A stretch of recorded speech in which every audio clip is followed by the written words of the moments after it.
Hello, good morning India. कैसे हैं आप लोग? उम्मीद है कि आप लोग पढ़ाई में व्यस्त और जीवन में मस्त होंगे। आज के वीडियो में हम लोग जानने वाले हैं साइंस में क्लास 10th का केमिस्ट्री का जो सबसे पहला चैप्टर है रासायनिक अभिक्रिया, केमिकल रिएक्शन। इसी चैप्टर को आज जानने वाले हैं और बहुत ही मजेदार चैप्टर है। इस चैप्टर को अच्छे से ध्यान से देखिएगा तो सारा का सारा कॉन्सेप्ट इसमें समझ में आएगा। और आज के वीडियो में इस चैप्टर को पूरा हम लोग कंप्लीट करने वाले हैं। पूरा का पूरा डिटेल से पढ़ेंगे, एक भी टॉपिक नहीं छूटेगा। सारा का सारा टॉपिक हम लोग इस चैप्टर का पढ़ने वाले हैं। तो स्टार्ट करते हैं। ये जो हमारा चैप्टर है, इस चैप्टर का नाम है रासायनिक अभिक्रियाएं एवं समीकरण। तो यहाँ पे इस चैप्टर में नाम से ही पता चल रहा है हम लोग को इस चैप्टर में अभिक्रिया के बारे में, रासायनिक अभिक्रिया के बारे में पढ़ना है। तो रासायनिक अभिक्रिया जो है, हम लोग बहुत सारा ऐसा रासायनिक अभिक्रिया है जो हम लोग के दैनिक जीवन में होता है, लेकिन उस चीज के बारे में हम लोग जानते नहीं है।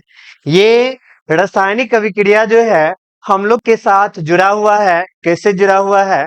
हम लोग जो भोजन करते हैं वो भी हमारा एक प्रकार का रासायनिक अभिक्रिया है। भोजन करते हैं, जो पच जाता है और शरीर उसके द्वारा जो पौष्टिक तत्व अवशोषित करता है, ये भोजन का पचना भी हमारा रासायनिक अभिक्रिया है। इसके अलावा और बहुत सारा चीज हम लोग जो ब्रश करते हैं, जिसमें टूथ पेस्ट के रूप में देख रहे हैं, ये भी केमिकल रिएक्शन, एक प्रकार का केमिकल है, रसायन है। इसके अलावा हम लोग जो भोजन बनाते हैं तो भोजन में भी बहुत सारा केमिकल यानी रसायन का प्रयोग करते हैं। तो रासायनिक अभिक्रिया हम लोग के दैनिक जीवन से जुड़ा हुआ है। अब इस चीज को थोड़ा सा समझते हैं, वास्तव में रासायनिक अभिक्रिया होता क्या है। रासायनिक अभिक्रिया मतलब हो गया कि कोई भी पदार्थ है, कोई भी पदार्थ है, जब वो किसी अन्य पदार्थ के साथ जुड़ेगा, किसी अन्य पदार्थ के साथ क्रिया करेगा और क्रिया करने के बाद नया भिन्न गुण वाला पदार्थ बना देता है, तभी जाकर हम इसको रासायनिक अभिक्रिया कहते हैं। यानी दो या दो से अधिक रसायन, दो या दो से अधिक केमिकल एक दूसरे के नजदीक आते हैं, एक दूसरे के साथ क्रिया करते हैं। इसके बाद नया भिन्न गुण वाला पदार्थ जैसे ही बनेगा, तभी जाके इसको हम लोग रासायनिक अभिक्रिया नाम देंगे। तो यहाँ पर सबसे पहले हम लोग जान रहे हैं रासायनिक अभिक्रिया। तो रासायनिक अभिक्रिया हम लोग बता सकते हैं, जब भी कोई पदार्थ अकेले या किसी अन्य पदार्थ के साथ क्रिया करके नए भिन्न गुण वाले पदार्थ का निर्माण करता है, तभी जाकर हम लोग इसको क्या कहेंगे? रासायनिक अभिक्रिया कहेंगे। जैसे देखते हैं हम लोग कि इस प्रकृति में हाइड्रोजन गैस भी मौजूद है, ऑक्सीजन गैस भी मौजूद है, बहुत सारा गैस मौजूद है। और हम लोग ये भी जान रहे हैं कि हाइड्रोजन और ऑक्सीजन मिलके जल का निर्माण करता है। तो प्रकृति में बहुत सारा हाइड्रोजन गैस भी है, ऑक्सीजन गैस भी है, तो ये सब आपस में मिलके जल का निर्माण तो कर नहीं लेता है। अगर ये सभी मिलके अगर जल का निर्माण कर लेता तो हमारे लिए ऑक्सीजन बचता ही नहीं। यानी जो यहाँ पे रासायनिक अभिक्रिया होता है, कोई भी रासायनिक अभिक्रिया करेगा तो इस चीज के बारे में भी बहुत सारा कंडीशन है कि वो किस तरह से एक दूसरे के नजदीक आया। नजदीक आने के बाद उन छोटे छोटे कणों के बीच बहुत सारा क्रिया होगा, और क्रिया करने के बाद जैसे ही बना लेता है भिन्न गुण वाला पदार्थ, तभी रासायनिक अभिक्रिया होता है। अगर हम लोग हाइड्रोजन गैस को और ऑक्सीजन गैस को एक दूसरे के नजदीक लाए और जब ये नया भिन्न गुण वाला पदार्थ यानी जल का निर्माण करेगा, तभी इस चीज को हम लोग रासायनिक अभिक्रिया कहेंगे। अगर हाइड्रोजन ऑक्सीजन एक दूसरे के नजदीक ले आए और जल का निर्माण नहीं किया, तो इस बात को हम लोग रासायनिक अभिक्रिया नाम नहीं देंगे। रासायनिक अभिक्रिया तभी बोलेंगे जब ये पदार्थ जो है नए भिन्न गुण वाले पदार्थ का निर्माण कर लेता है। और किस कंडीशन में होता है, कैसे होता है, ये सब जो है आप लोग को अपर क्लास में पढ़ना है, आगे के क्लास में पढ़ना है। फिलहाल इतना बात जानना है कि जब भी कोई पदार्थ अकेले रहे या किसी अन्य पदार्थ के साथ मिलेगा, मिलने के बाद नया भिन्न गुण वाला पदार्थ बनाया, तभी इस बात को रासायनिक अभिक्रिया कहेंगे। जैसे हाइड्रोजन है और ऑक्सीजन है, ये गैस परस्पर आपस में क्रिया करके अभिक्रिया करके जल बना लेता है, तो ये हमारा रासायनिक अभिक्रिया है। इस कारण से यहाँ पे लिख दिए हैं हाइड्रोजन प्लस ऑक्सीजन और ये जल बना लिया, तो ये हमारा क्या कहलाता है? रासायनिक अभिक्रिया कहलाता है। इसी तरह से और बहुत सारा चीज हो सकता है। नाइट्रोजन हाइड्रोजन के साथ मिलकर जो है अमोनिया बना लेता है, ये भी हमारा रासायनिक अभिक्रिया है। मैग्नीशियम ऑक्सीजन के साथ मिलकर मैग्नीशियम ऑक्साइड बना लिया, तो ये भी हमारा क्या है? रासायनिक अभिक्रिया है। हम जो भोजन कर रहे हैं, भोजन जो है वो ऑक्सीजन के साथ मिलकर क्रिया करता है और फिर इस भोजन को पचा देता है, नया भिन्न वाला पदार्थ बना दिया, तो ये भी हमारा क्या है? रासायनिक अभिक्रिया है। इसके बाद ये हम लोग जो रासायनिक अभिक्रिया देखे हैं, इस रासायनिक अभिक्रिया में आपको दो भाग नजर आएगा। एक भाग तो हो गया कि जो इस अभिक्रिया में भाग ले रहा है, यानी दो पदार्थ जो इस अभिक्रिया को करने के लिए आ रहा है, यानी ये हाइड्रोजन और ऑक्सीजन अभिक्रिया में भाग लेने वाला पदार्थ है, और इस अभिक्रिया के कारण जो जल बन रहा है, तो ये हमारा जल जो है अभिक्रिया के बाद बनने वाला पदार्थ है। तो जो हाइड्रोजन और ऑक्सीजन है, एक भाग हमारा ये हो गया जो अभिक्रिया में भाग लेना चाह रहा है, और दूसरा भाग हमारा जो है जो अभिक्रिया के फलस्वरूप बन जाता है। तो यहाँ पर इस तरह से हम लोग देख रहे हैं कि रासायनिक अभिक्रिया का हमारा दो भाग होगा। एक भाग अभिकारक हो जाएगा, और इस अभिकारक का ही दूसरा नाम प्रतिकारक है, और इस बात को अंग्रेजी में हम लोग रिएक्टेंट बोलते हैं। और दूसरा भाग उत्पाद है, जिसको हम लोग प्रतिफल भी बोल सकते हैं, और अंग्रेजी में इस बात को प्रोडक्ट बोलते हैं। तो यहाँ पे हम लोग देख रहे हैं कि जो हमारा अभिक्रिया है, हाइड्रोजन और ऑक्सीजन परस्पर मिला और मिलने के बाद जल बना लिया, तो इसमें एक भाग जो अभिक्रिया में भाग ले रहा है, कौन भाग ले रहा है? हाइड्रोजन और ऑक्सीजन इस अभिक्रिया में भाग ले रहा है, और बना क्या रहा है? जल बना रहा है। तो जो भाग ले रहा है, इस बात को हम लोग जो है अभिकारक बोलेंगे, और जो बना है इस बात को हम लोग प्रतिकारक बोलेंगे। तो रासायनिक अभिक्रिया में जो भाग लिया, ये हमारा क्या हो गया? अभिकारक। इस कारण से यहाँ पे लिखे हैं रासायनिक अभिक्रिया में भाग लेने वाले पदार्थ को अभिकारक या प्रतिकारक कहते हैं। तो रासायनिक अभिक्रिया में जो भाग लेगा, इस बात को क्या कहेंगे? अभिकारक या प्रतिकारक। उत्पाद या प्रतिफल क्या होगा? रासायनिक अभिक्रिया के फलस्वरूप बनने वाले नए भिन्न गुण वाले पदार्थ को ही हम लोग क्या कहेंगे? प्रतिफल कहेंगे। जैसे यहाँ पे हम लोग एक अभिक्रिया ले लेते हैं कि जब नाइट्रोजन की अभिक्रिया हाइड्रोजन से होती है, तो अमोनिया प्राप्त होता है।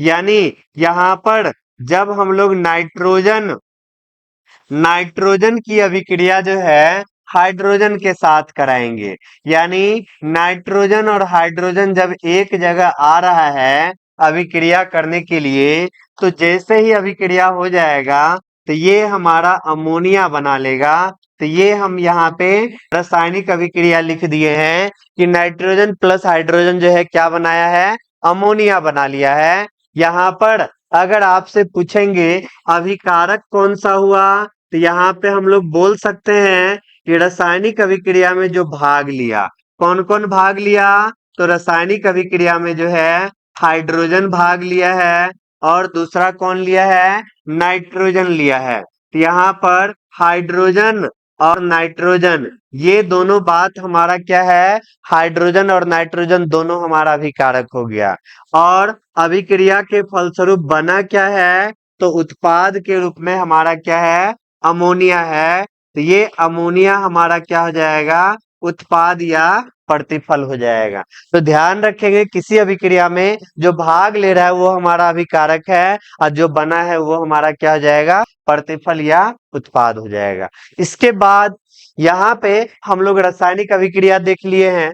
अब हम लोग को जानना है रासायनिक समीकरण क्या होता है, केमिकल इक्वेशन क्या होता है। तो जो हम लोग रासायनिक अभिक्रिया पढ़े हैं, तो रासायनिक अभिक्रिया में जो भी तत्व या यौगिक भाग ले रहा है उस तत्व या यौगिक को उसके सरल सूत्र या अणुसूत्र के द्वारा निरूपित करने वाला जो समीकरण होता है वही समीकरण हमारा क्या होगा, रासायनिक समीकरण हो जाएगा। यानी रासायनिक अभिक्रिया में जैसे कार्बन को ऑक्सीजन में जलाने पर, कार्बन है उसको ऑक्सीजन में जैसे ही जलाते हैं तो हमारा कार्बन डाइऑक्साइड बनता है। इस बात को जब हमको बोला जाए लिखने के लिए तो कार्बन लिख दिए, ऑक्सीजन लिख दिए और यहाँ पे हमारा कार्बन डाइऑक्साइड। ये देख लीजिए थोड़ा सा देखने में हमको बड़ा सा लग रहा है। तो इसी को क्या करते हैं कि हम लोग अधिकांश बात जो पढ़ने लिखने में बड़ा हो जाता है उस चीज को हम लोग शॉर्ट रूप कर लेते हैं, संक्षिप्त रूप कर लेते हैं। तो यहाँ पे जो हमारा कार्बन है, यहाँ पर आपको जो कार्बन और प्लस में ऑक्सीजन और कार्बन डाइऑक्साइड ये बात जो दिखा, ये बात जो है हमारा क्या है, रासायनिक अभिक्रिया है। ये बात यहाँ पे जो हम लोग लिखे हैं रासायनिक, रासायनिक अभिक्रिया है। यहाँ पे जो बात हमको दिखा है ये बात हमारा क्या है, रासायनिक अभिक्रिया है, रासायनिक अभिक्रिया है। और इसी बात को जब हम लोग सूत्र या संकेत के रूप में दर्शा देंगे, सूत्र या संकेत के रूप में दर्शा देंगे, कार्बन का सूत्र हमारा C हो गया, ऑक्सीजन के लिए हम लोग O2 का प्रयोग किए और कार्बन डाइऑक्साइड के लिए CO2 का प्रयोग किए। तो यहाँ पे सूत्र यानी अणुसूत्र के रूप में दर्शा दिए। तो दर्शाने के बाद जो हमारा समीकरण प्राप्त हुआ है यही समीकरण हमारा क्या है, रासायनिक समीकरण है। ये समीकरण हमारा क्या हो जाएगा, रासायनिक समीकरण हो जाएगा। उम्मीद है कि यहाँ तक आप लोग समझ चुके हैं कि रासायनिक अभिक्रिया में जो भाग ले रहा है इसको क्या करना है, सूत्र या संकेत के रूप में दर्शा देना है। तो जो हमारा समीकरण मिलेगा वही समीकरण हमारा क्या हो जाएगा, रासायनिक समीकरण हो जाएगा। आगे हम लोग देखते हैं कि जैसे यहाँ पे कैल्शियम कार्बोनेट को गर्म करने पे कैल्शियम ऑक्साइड और कार्बन डाइऑक्साइड का निर्माण होता है। तो कैल्शियम कार्बोनेट है, कैल्शियम कार्बोनेट है, जैसे इसको गर्म करेंगे तो रासायनिक अभिक्रिया में ध्यान रखना है कोई भी चीज अगर गर्म करना रहता है तो तीर के ऊपर जो है हम लोग त्रिभुज का निशान दर्शा देते हैं। तो ये हमारा होता है गर्म करना, ये सांकेतिक रूप है, गर्म करने को इसी तरह से दर्शाते हैं। कैल्शियम कार्बोनेट है, जब इसको गर्म करना शुरू किए तो कैल्शियम कार्बोनेट से हमको क्या मिला, कैल्शियम ऑक्साइड मिल गया और कार्बन डाइऑक्साइड मिल गया। तो यहाँ पर हम लोग कैल्शियम कार्बोनेट को गर्म करने पर कैल्शियम ऑक्साइड और कार्बन डाइऑक्साइड मिलता है। तो ये बात जो हम लोग लिखे हैं ये बात हमारा क्या है, रासायनिक अभिक्रिया है। ये बात हमारा क्या है, रासायनिक अभिक्रिया के रूप में है। और इसी को जो हमारा रासायनिक अभिक्रिया है इसमें जो भाग लिया है हमारा जो भी तत्व या यौगिक, इसको हम लोग सूत्र के रूप में दर्शा दिए। कैल्शियम कार्बोनेट का सूत्र CaCO3, कैल्शियम ऑक्साइड का CaO, कार्बन डाइऑक्साइड का CO2। तो यहाँ पे सूत्र या संकेत के रूप में दर्शा दिए। तो जो हमारा समीकरण मिला है इस समीकरण को हम लोग क्या कहेंगे, रासायनिक समीकरण कहेंगे। तो यहाँ पे रासायनिक अभिक्रिया और रासायनिक समीकरण आप लोग समझ चुके हैं। यहाँ पर भी देख लीजिए मैग्नीशियम के फीते को, जो हमारा मैग्नीशियम का फीता है उसको अगर ऑक्सीजन की उपस्थिति में जलाते हैं तो क्या मिलता है, मैग्नीशियम ऑक्साइड का निर्माण होता है। तो यहाँ पर मैग्नीशियम के फीते को जलाना है किसकी उपस्थिति में, तो ऑक्सीजन की उपस्थिति में। तो मैग्नीशियम प्लस ऑक्सीजन ये हमारा क्या हो जाएगा, मैग्नीशियम ऑक्साइड हो जाएगा। यहाँ पर कभी कभी ऑब्जेक्टिव क्वेश्चन में पूछ भी देता है मैग्नीशियम के फीते को जलाने पे क्या प्राप्त होगा। तो मैग्नीशियम के फीते को ऑक्सीजन की उपस्थिति में जलाते हैं तो मैग्नीशियम ऑक्साइड प्राप्त होता है। यहाँ पे ध्यान रखना है ये हम शब्द के रूप में लिखे हैं तो रासायनिक अभिक्रिया है, समीकरण सूत्र या संकेत के रूप में दर्शा दिए तो ये हमारा रासायनिक समीकरण हो गया। अब हम लोग आगे चलते हैं कि जो हमारा रासायनिक समीकरण है इस रासायनिक समीकरण को लिखने की विधि क्या है। तो रासायनिक समीकरण को लिखने की विधि में सर्वप्रथम हम लोग क्या करते हैं, रासायनिक अभिक्रिया में जो भी मौजूद पदार्थ है उसके अणुसूत्र के रूप में हम लोग व्यक्त करते हैं। यानी यहाँ पर जो हमारा रासायनिक समीकरण है इसको व्यक्त करने के लिए सबसे पहला हमारा काम जो है, रासायनिक अभिक्रिया में जो भी मौजूद है इसमें सभी को हम लोग उसके सूत्र या संकेत के रूप में क्या कर दिए, व्यक्त कर दिए, अणुसूत्र के रूप में व्यक्त कर दिए। अभिक्रिया में अभिकारक को बाईं ओर और प्रतिफल को हम लोग दाईं ओर लिखते हैं। यानी यहाँ पर जो हमारा रासायनिक अभिक्रिया है, तो रासायनिक अभिक्रिया जान रहे दो भाग होता है, एक जो अभिक्रिया में भाग ले रहा है, दूसरा अभिक्रिया के फलस्वरूप बन रहा है। तो दोनों भाग को अलग अलग करने के लिए यहाँ तो तीर लगा है, एक भाग इधर दूसरा भाग इधर। जो हमारा अभिकारक होता है जो रासायनिक अभिक्रिया में भाग ले रहा है, इस बात को हम लोग तीर से पहले लिखते हैं। यानी तीर से पहले ये हमारा बाईं ओर हो गया, ये हमारा दाईं ओर हो गया। तो जो अभिकारक है इसको हम लोग क्या किए हैं, इसको जो है बाईं ओर लिख दिए, और जो हमारा प्रतिफल जो बना है उसको हम लोग दाईं ओर लिख दिए हैं। तो यहाँ पे सेकेंड नंबर में यही बात हमारा है, क्या बात है कि अभिक्रिया में अभिकारक को बाईं ओर और प्रतिफल को दाईं ओर लिखते हैं। इसके बाद अभिकारक तथा प्रतिफल के मध्य जो है तीर का चिन्ह लगाते हैं, जो अभिक्रिया की दिशा को दर्शाता है। यहाँ पर ये हमारा अभिकारक हो गया, ये हमारा प्रतिफल है। तो इस दोनों के बीच जो है ये हम तीर का चिन्ह लगाते हैं। तीर का चिन्ह ही हम लोग को दिखा रहा है कि मैग्नीशियम और ऑक्सीजन अभिक्रिया करके मैग्नीशियम ऑक्साइड बनाता है। यहाँ पर अगर हम इसी तीर के निशान को उल्टा कर दे, तीर के निशान को उल्टा कर दे, तो यहाँ पर इसका मतलब ये हो जाएगा कि मैग्नीशियम ऑक्साइड से मैग्नीशियम और ऑक्सीजन बनेगा। यहाँ पर तीर का निशान हमको बता रहा है कि अभिक्रिया किस तरफ चल रहा है, कौन कौन भाग ले रहा है और कौन बन रहा है। इस बात की जानकारी हमको तीर से ही पता चलता है, तीर के ही निशान से पता चलता है। यहाँ पर तीर का निशान हमको बता रहा है कि मैग्नीशियम और ऑक्सीजन की अभिक्रिया करने से मैग्नीशियम ऑक्साइड बनता है। फिर इसके बाद अवक्षेपित प्रतिफल को तीर के निशान से नीचे की ओर लगाकर दर्शाते हैं। मान लीजिए कोई रासायनिक अभिक्रिया हम लोग किए हैं, रासायनिक अभिक्रिया में कुछ पदार्थ ऐसा होता है जो ठोस के रूप में प्राप्त होता है, प्रतिफल में यानी प्रोडक्ट के रूप में कुछ पदार्थ ऐसा होगा जो ठोस के रूप में प्राप्त होगा। तो ठोस के रूप में मान लीजिए कोई रासायनिक अभिक्रिया कराए, AgCl प्राप्त हो गया और ये हमारा ठोस के रूप में प्राप्त हो गया। तो ठोस के रूप में कोई भी चीज प्राप्त होगा तो इस चीज को दर्शाने के लिए इस यौगिक के बगल में तीर का निशान नीचे की ओर लगा देते हैं, क्योंकि कोई भी रासायनिक अभिक्रिया में अगर ठोस प्राप्त होगा तो वो हमारा नीचे की ओर बैठ जाता है, जिस कारण से तीर के निशान को नीचे की ओर दर्शा देते हैं। इसका मतलब ये हमारा अवक्षेप प्राप्त हुआ है और ये हमारा किस रूप में होगा, ठोस रूप में होगा। तो किसी भी रासायनिक अभिक्रिया में अवक्षेप को दर्शाने के लिए तीर का निशान नीचे की ओर लगा देते हैं।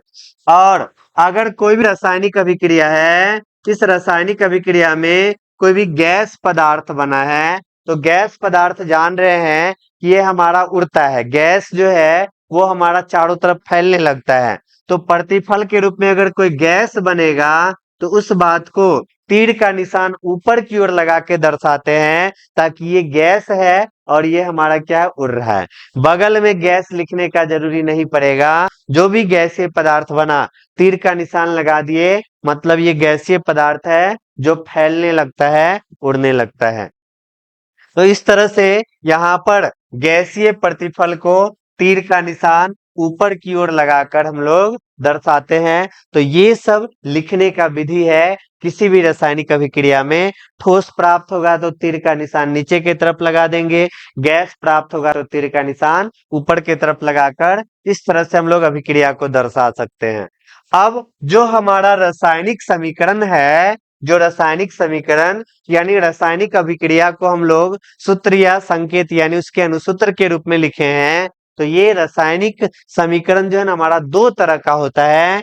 एक तो हो जाएगा संतुलित रासायनिक समीकरण और दूसरा हो जाएगा हमारा असंतुलित रासायनिक समीकरण यानी बैलेंस्ड केमिकल इक्वेशन, और दूसरा है हमारा अनबैलेंस्ड केमिकल इक्वेशन।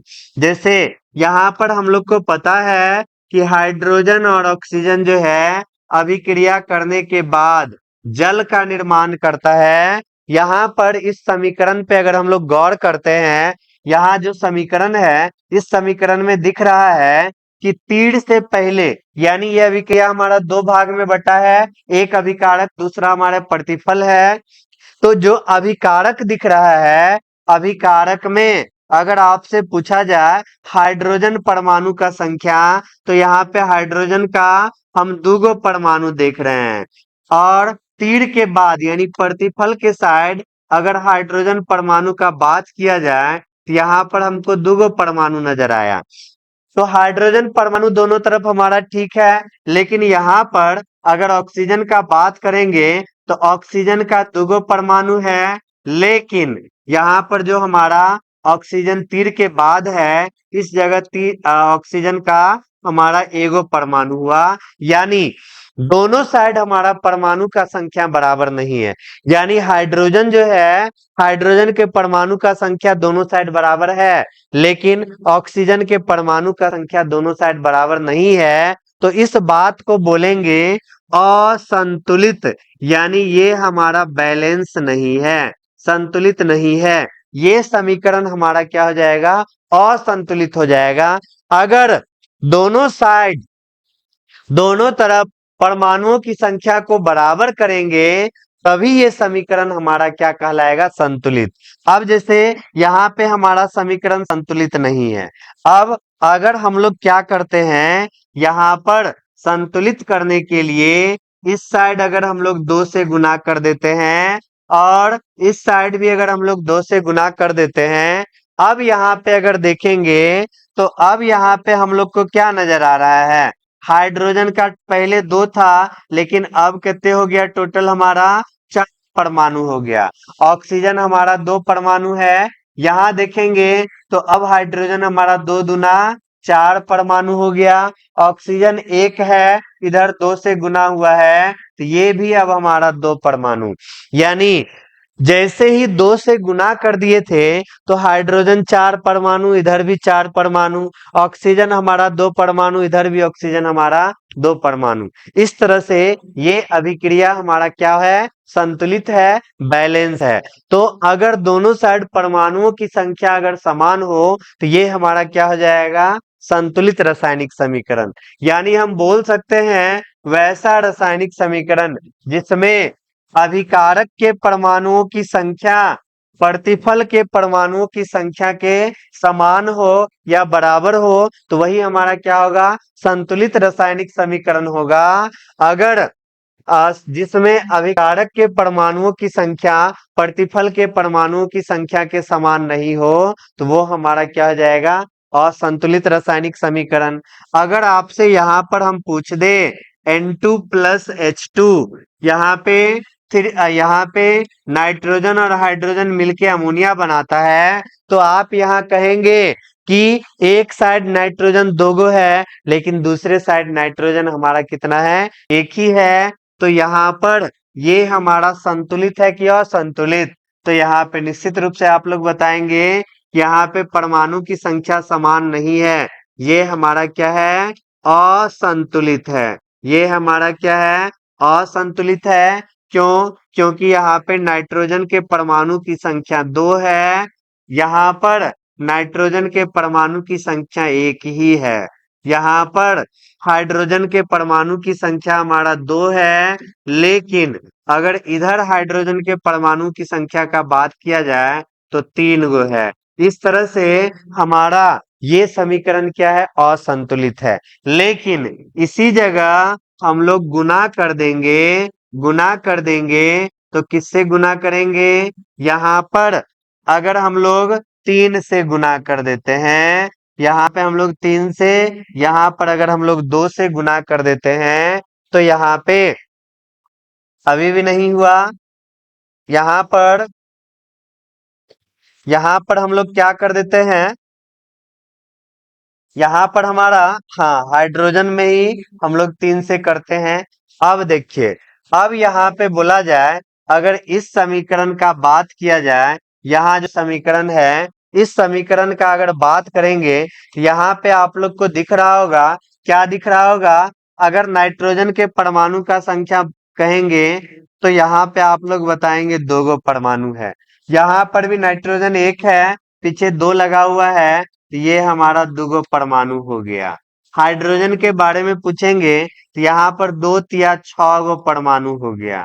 और दूसरे साइड अगर हम पूछेंगे हाइड्रोजन, तो ये हमारा 3 है, और 2 से गुना हुआ, 3 दूना 6, 6 गो परमाणु। इस तरह से आप देख रहे हैं दोनों साइड हमारे परमाणु की संख्या बराबर हो गया, तो इस बात को हम लोग क्या बोलेंगे, ये समीकरण जो है वो हमारा कैसा है, संतुलित है। इस तरह से संतुलित और असंतुलित रासायनिक समीकरण भी समझ गए। अब यहाँ पे हम लोग विधि को जानेंगे कि रासायनिक समीकरण को संतुलित किस तरह से करते हैं, क्या सोचते हैं संतुलित करते समय, इस चीज को हम लोग को जानना है।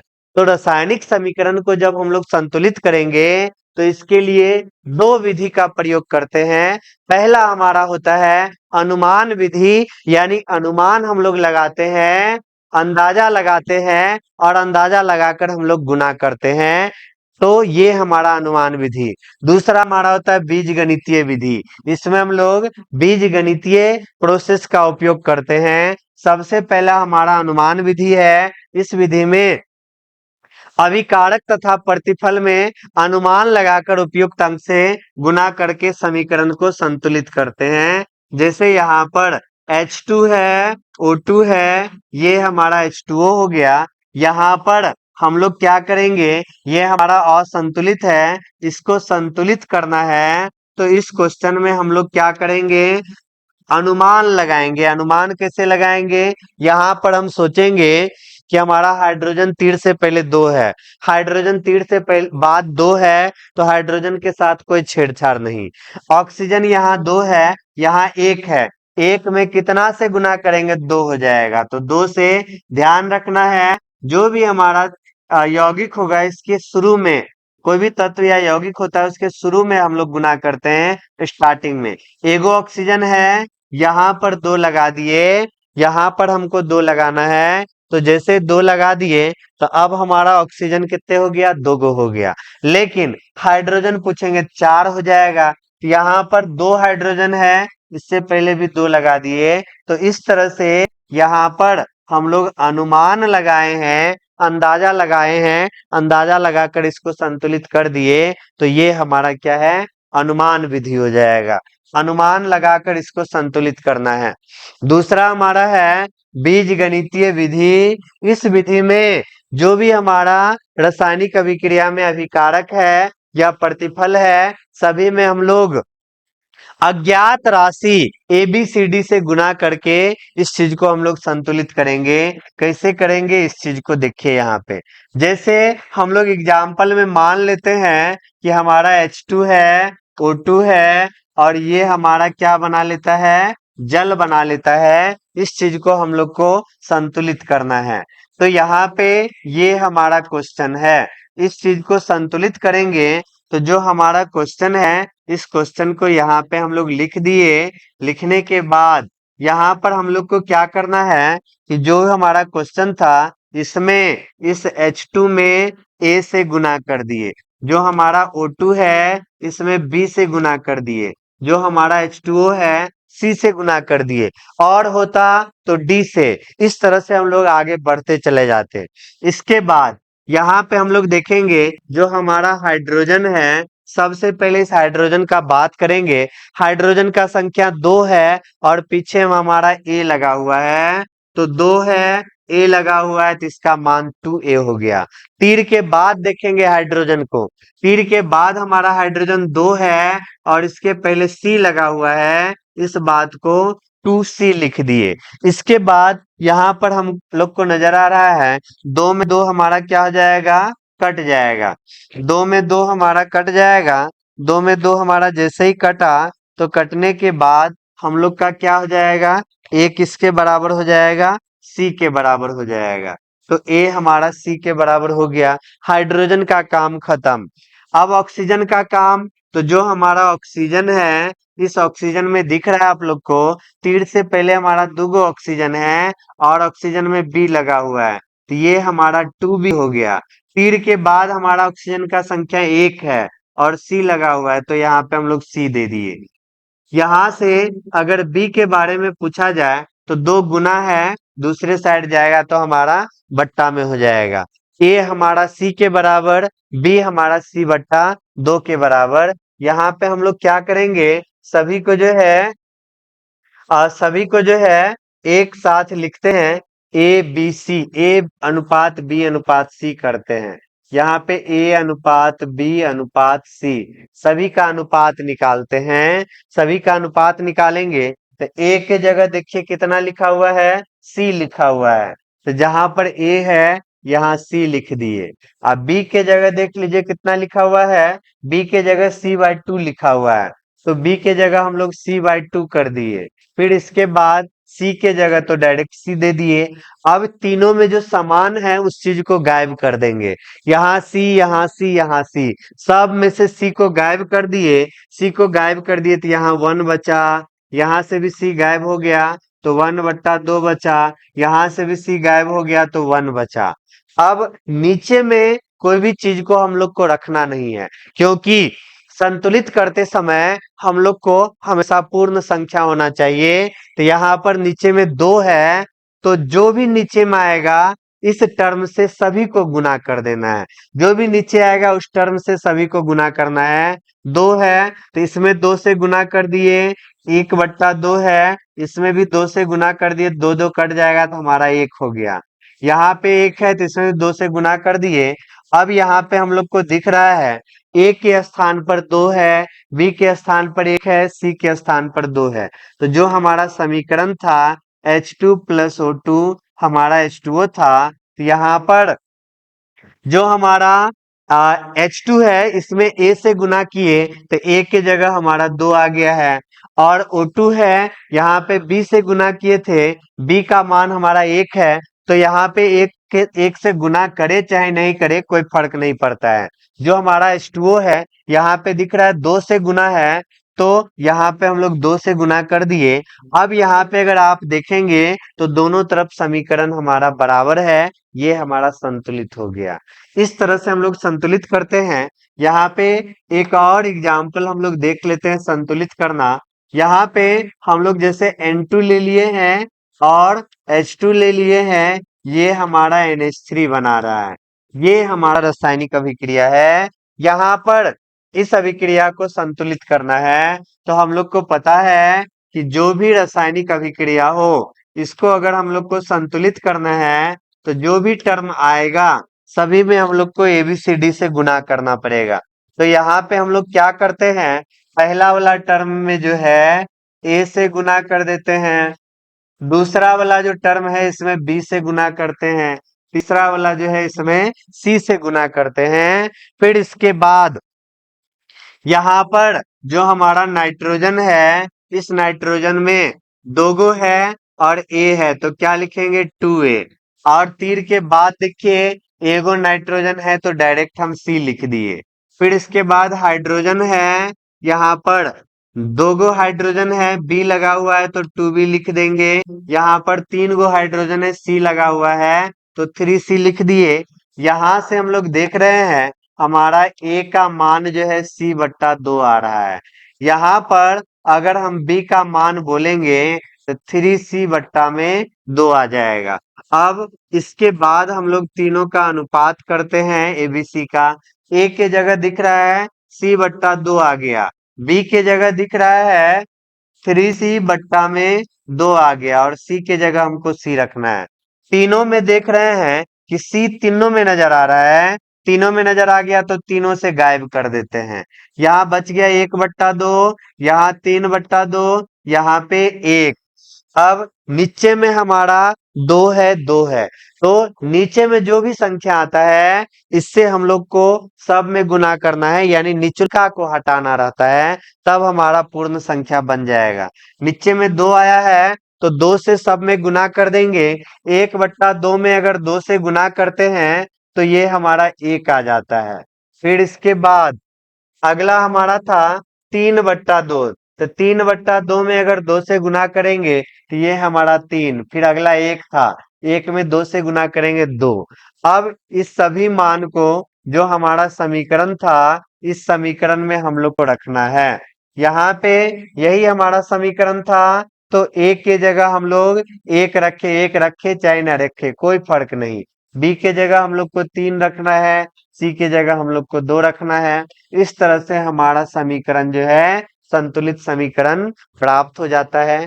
इस तरह से दो विधि हो गया रासायनिक समीकरण को संतुलित करना।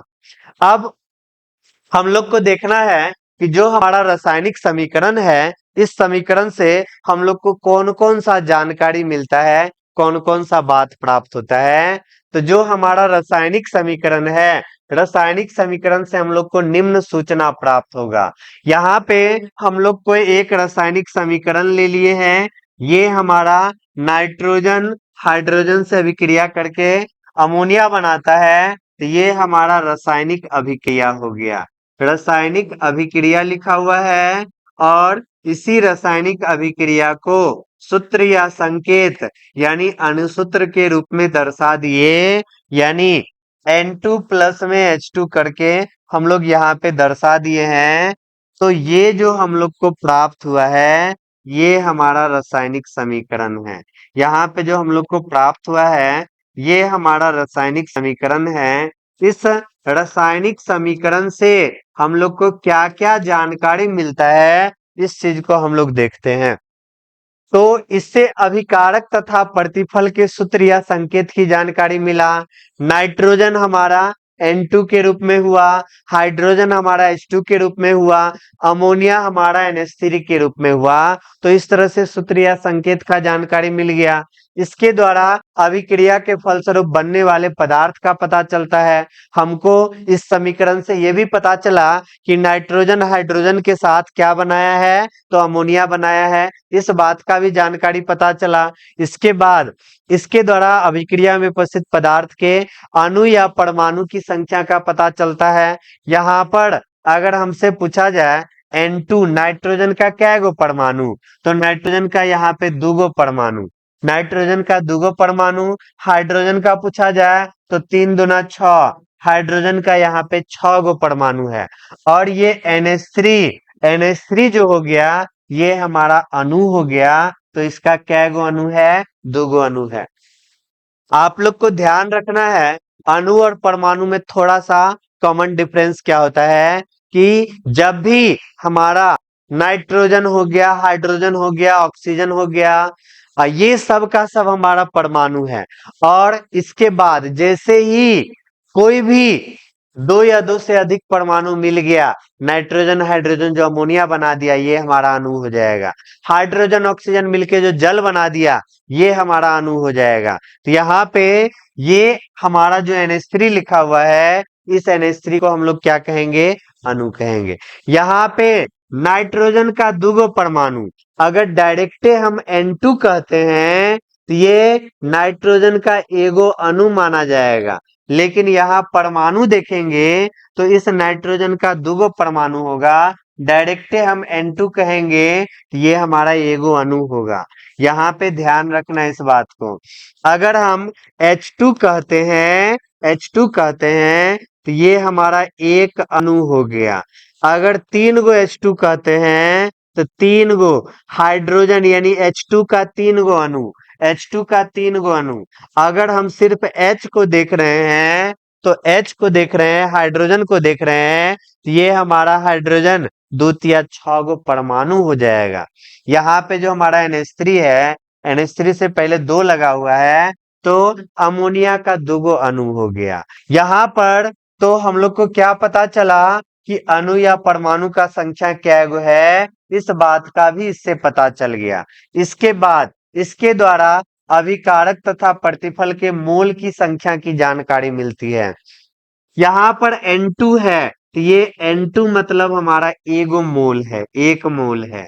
फिर यहाँ H2 है और 3 गो H2 है, तो 3 मोल हो गया। 2 गो NH3 है, यहाँ पर हमारा 2 गो मोल हो गया। मोल की जानकारी पता चल गया। N2 नाइट्रोजन का जान रहे 14 ग्राम होता है, 2 गो नाइट्रोजन है तो 28 ग्राम हो गया।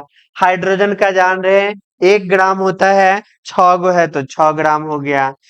फिर यहाँ पे सभी के योग नाइट्रोजन और हाइड्रोजन जोड़ दिए यहाँ पे, तो हमारा 2 गो नाइट्रोजन है तो 2 गो का 28 और 6 गो हाइड्रोजन तो 28 6 34। तो यहाँ पे हमारा NH3 का कितने ग्राम हो गया? 34 ग्राम। 2 गो NH3 का हमारा 34 ग्राम। इस तरह से यहाँ पर हम लोग को रासायनिक समीकरण से क्या क्या जानकारी मिला? सूत्र या संकेत का जानकारी मिला, परमाणु या अणु की संख्या का जानकारी मिला, मोल की संख्या का जानकारी मिला, किसी भी जो भी हमारा तत्व या यौगिक है इसका कितना द्रव्यमान है, इस द्रव्यमान का जानकारी हम लोग को मिल गया।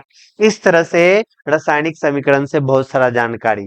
अब हम लोग को जानना है टाइप्स ऑफ केमिकल रिएक्शन, रासायनिक अभिक्रिया के प्रकार। एग्जाम में आप लोग को हर हाल में अभिक्रिया का प्रकार जो है पूछ ही देता है, कोई ना कोई अभिक्रिया जरूर पूछ देता है। ऐसे अभी जो हम लोग का सबसे पहला है संयोजन अभिक्रिया, ये अभिक्रिया भी काफी महत्वपूर्ण है। ये अभिक्रिया भी निश्चित रूप से एग्जाम में पूछता है, संयोजन अभिक्रिया।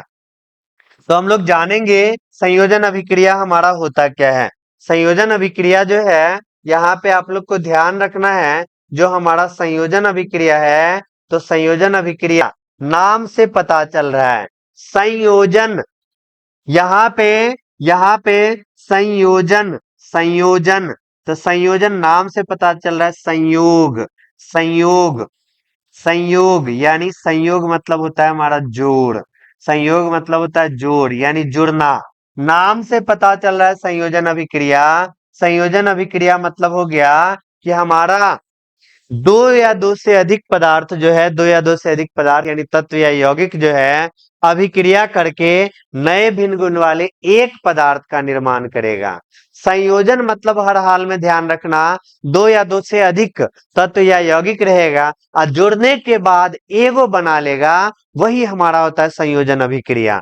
तो संयोजन अभिक्रिया बोल सकते हैं वे रासायनिक अभिक्रिया जिसमें दो या दो से अधिक तत्व या यौगिक परस्पर अभिक्रिया करके भिन्न गुण वाले एक नए पदार्थ का निर्माण करता है, वही अभिक्रिया हमारा संयोजन अभिक्रिया कहलाता है। जैसे में नाइट्रोजन गैस हाइड्रोजन गैस से अभिक्रिया करके अमोनिया बना लिया, नाइट्रोजन अलग है हाइड्रोजन अलग है, दोनों मिलकर एगो अमोनिया बना दिया है। यहाँ पे देखिए, यहाँ पे हमको दिख रहा है ये दोनों संयोग कर रहा है, जुड़ रहा है। तो जिस अभिक्रिया में संयोग होगा, जुड़ेगा, वो हमारा संयोजन अभिक्रिया हो जाएगा।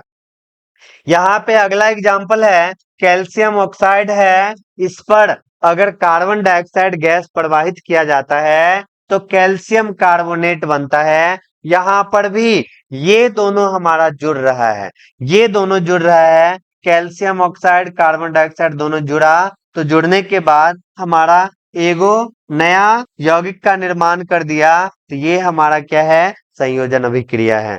यहाँ पर भी हमारा दोनों जुड़कर अमोनिया बना लिया, तो ये भी हमारा संयोजन अभिक्रिया है। यहाँ पर अगर आपका इच्छा हो, आपका मन करे, तो इस अभिक्रिया को संतुलित भी कर सकते हैं। संतुलित करने के लिए यहाँ पर हमको 2 लगाना पड़ेगा, यहाँ पर हमको 3 लगाना पड़ेगा, ये हमारा संतुलित अभिक्रिया है, कर सकते हैं इसको संतुलित। यहाँ पर दिख रहे हैं एगो कैल्शियम है, एगो कार्बन है, 2 1 3 गो ऑक्सीजन है, ये हमारा अभिक्रिया संतुलित है।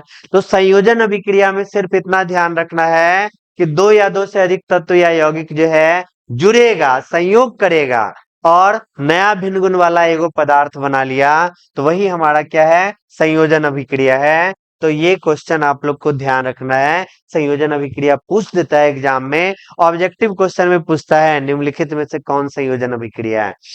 कहीं भी देख लीजिएगा 2 या 2 से अधिक तत्व या यौगिक जुड़ेगा, जुड़ने के बाद हमारा एगो नया भिन्न गुण वाला पदार्थ बना लिया, तो वही हमारा क्या है, संयोजन अभिक्रिया हो जाएगा। अगले अगला हमारा है वियोजन अभिक्रिया, डीकम्पोजिशन रिएक्शन। वियोजन वियोजन अभिक्रिया का ही दूसरा नाम है अपघटन, या इसी को विघटन भी बोल सकते हैं। यहाँ पर अपघटन, वियोजन नाम से पता चल रहा है, संयोजन था तो जुड़ गया, अब वियोजन होगा तो ये हमारा टूट जाएगा, अलग अलग हो जाएगा, वियोजित हो जाएगा। यहाँ पर वैसी रासायनिक अभिक्रिया जिसमें एक रासायनिक पदार्थ टूटकर भिन्न गुण वाले दो या दो से अधिक पदार्थ का निर्माण करता है, वही हमारा क्या होता है, वियोजन अभिक्रिया। यहाँ पर जो हमारा कैल्शियम कार्बोनेट है, ये अगर हमारा टूट गया, टूट कर अलग अलग CaO और CO2 बना दिया, तो ये हमारा वियोजन अभिक्रिया है। वियोजन अभिक्रिया है जिसमें क्या होगा, टूट जाएगा। वियोजन अभिक्रिया में हमारा क्या होता है, टूट जाता है। यहाँ पे PCl5 है, PCl5 हमारा है, यहाँ पे PCl5 भी हमारा क्या दिख रहा है कि PCl5 जो है टूटने के बाद जो है PCl3 और हमारा क्या बना लिया है, Cl2 बना लिया है। फास्फोरस पेंटाक्लोराइड टूटा जैसे ही, तो फास्फोरस ट्राइक्लोराइड और क्लोरीन बना लिया है, टूट गया है। वियोजन मतलब टूटना, तो ये अभिक्रिया हमारा क्या हो जाएगा, वियोजन अभिक्रिया। संयोजन में ध्यान रखना है, जुड़ जाएगा, वियोजन में हमारा क्या हो जाएगा, टूट जाएगा। ये दोनों अभिक्रिया निश्चित रूप से इंपॉर्टेंट है। अगला हमारा है विस्थापन अभिक्रिया, या इसी को हम लोग प्रतिस्थापन भी कहते हैं। विस्थापन नाम से पता चल रहा है किसी को विस्थापित कर देगा, दूसरे को हटा देगा। यानी हम लोग अगर कहीं पे कोई बैठा हुआ है, उसको हटाकर उसके जगह हम बैठ गए, तो यही हमारा होता है विस्थापित कर देना, दूसरे को हटा देना। तो यहाँ पे विस्थापन अभिक्रिया में भी यही होगा। वैसी रासायनिक अभिक्रिया जिसमें अधिक अभिक्रियाशील तत्व किसी यौगिक में से कम अभिक्रियाशील तत्व को विस्थापित कर देता है, तो यही हमारा विस्थापन अभिक्रिया है। जैसे यहाँ पर CuSO4 है, Fe है, Fe हमारा लोहा हो गया, लोहा को जैसे ही कॉपर सल्फेट के विलयन में डालेंगे, CuSO4 के विलयन में डालेंगे, यहाँ से ये लोहा क्या करेगा, ये लोहा जो है इस कॉपर को हटा देगा। ये लोहा जो है इस कॉपर को यहाँ से हटा दिया, बोला तुम भागो यहाँ से, बहुत देर इसके बगल में बैठ गया और खुद इसके बगल में जाकर बैठ गया। इस कॉपर को हटाकर दूर भगा दिया और खुद इसके बगल में बैठ गया। यानी यहाँ पर ये अभिक्रिया Fe जो है Cu को हटा दिया, खुद इसके स्थान पे बैठ गया, Cu हमारा बेचारा साइड हो गया। अधिक अभिक्रियाशील है, कम अभिक्रियाशील तत्व को हटा देता है और खुद उसके जगह बैठ गया, तो ये हमारा विस्थापन या प्रतिस्थापन अभिक्रिया। यहाँ पर देखिए Zn है, ज्यादा पावरफुल है, ज्यादा अभिक्रियाशील है, यहाँ से कॉपर को लात मार के भगा देगा और खुद इसके जगह जाके क्या होगा, बैठ जाएगा। तो यहाँ पर Zn कॉपर को हटा दिया और खुद इसके जगह पे बैठेगा भी, तो ZnSO4 और कॉपर बेचारा हमारा साइड हो गया। तो इस तरह से यहाँ पर अधिक अभिक्रियाशील तत्व जो है कम अभिक्रियाशील तत्व को विस्थापित कर दिया, तो यही हमारा अभिक्रिया क्या कहलाएगा, विस्थापन अभिक्रिया या प्रतिस्थापन अभिक्रिया। ये क्वेश्चन भी आप लोग ध्यान रखिएगा। ऐसे हमारा लगभग सभी अभिक्रिया जो है महत्वपूर्ण है, बोर्ड एग्जाम में 2 अंकीय प्रश्न के रूप में आप लोग से पूछा जा सकता है। विस्थापन अभिक्रिया या प्रतिस्थापन अभिक्रिया, इसको भी समझ गए। अगला हमारा है उभय विस्थापन। विस्थापन हो गया कि एक को हटाया, उभय मतलब एक से ज्यादा, या द्वि मतलब दो जो है ना अपना जगह बदला बदली करेगा। विस्थापन मतलब एक जो है आया, कम अभिक्रियाशील वाला को हटा के भगा दिया, खुद उसके जगह बैठ गया। लेकिन उभय विस्थापन या द्विविस्थापन जो होगा वो अपने जगह का अदला बदली करेगा, अपने जगह पर उसको बुला लेगा और उसके जगह पे खुद जाके बैठ जाएगा। यहाँ पे देखो, यहाँ पर वैसी रासायनिक अभिक्रिया जिसमें दो अभिकारक जो है अपने समूहों की क्या करते हैं, अदला बदली करके दो नए उत्पाद का निर्माण करते हैं। यही अभिक्रिया हमारा उभय विस्थापन या द्विविस्थापन अभिक्रिया कहलाता है। जैसे यहाँ पर Na2SO4 है, Na2SO4 है तो ये हमारा टूटेगा 2Na प्लस और SO4 माइनस माइनस, ये बेचारा टूट गया। यहाँ जो हमारा BaCl2 है, Ba प्लस प्लस और 2Cl माइनस माइनस में टूट गया। इस तरह से यहाँ पर टूट गया। टूटने के बाद यहाँ पर क्या करेगा, दोनों अपना जगह बदला बदली कर लेगा। ई जो है प्लस वाला इसके माइनस वाला को अपने पास बुला लेगा। तो जैसे ही ये इसके माइनस वाला को अपने पास बुलाया तो ये भी शांत नहीं बैठेगा, ये भी जो है इसके माइनस वाला कहेगा तुम भी मेरे पास आ जाओ। इस तरह से यहाँ पर दोनों जो है अपना क्या कर लिया, बदला बदली कर लिया। यहाँ पर 2Na और 2 Cl तो हमारा क्या बना दिया, 2 NaCl। फिर यहाँ पर Ba है, SO4 है, क्या बना दिया, BaSO4। इस तरह से यहाँ पर हमारा क्या हो रहा है, अपने अपने अपने अपने आयनों का क्या कर रहा है, बदला बदली, अपने अपने समूह का बदला बदली कर रहा है। तो यही अभिक्रिया हमारा उभय विस्थापन अभिक्रिया हो जाएगा। यानी यहाँ से प्लस वाला इसके माइनस वाला से मिल गया, इसका प्लस वाला इसके माइनस वाला से मिल गया। तो इस तरह से यहाँ पर हमारा समूहों का अदला बदली हो गया। तो यही अभिक्रिया हमारा क्या हो जाएगा, उभय विस्थापन अभिक्रिया या द्विविस्थापन अभिक्रिया। समझ गए इसको। अगला हमारा है, ये एग्जाम्पल भी देख लीजिए। यहाँ पर हमारा HCl है, तो यहाँ पर HCl आप लोग को दिख रहा है, HCl है तो HCl किस में टूटेगा, H प्लस और Cl माइनस में टूट जाएगा।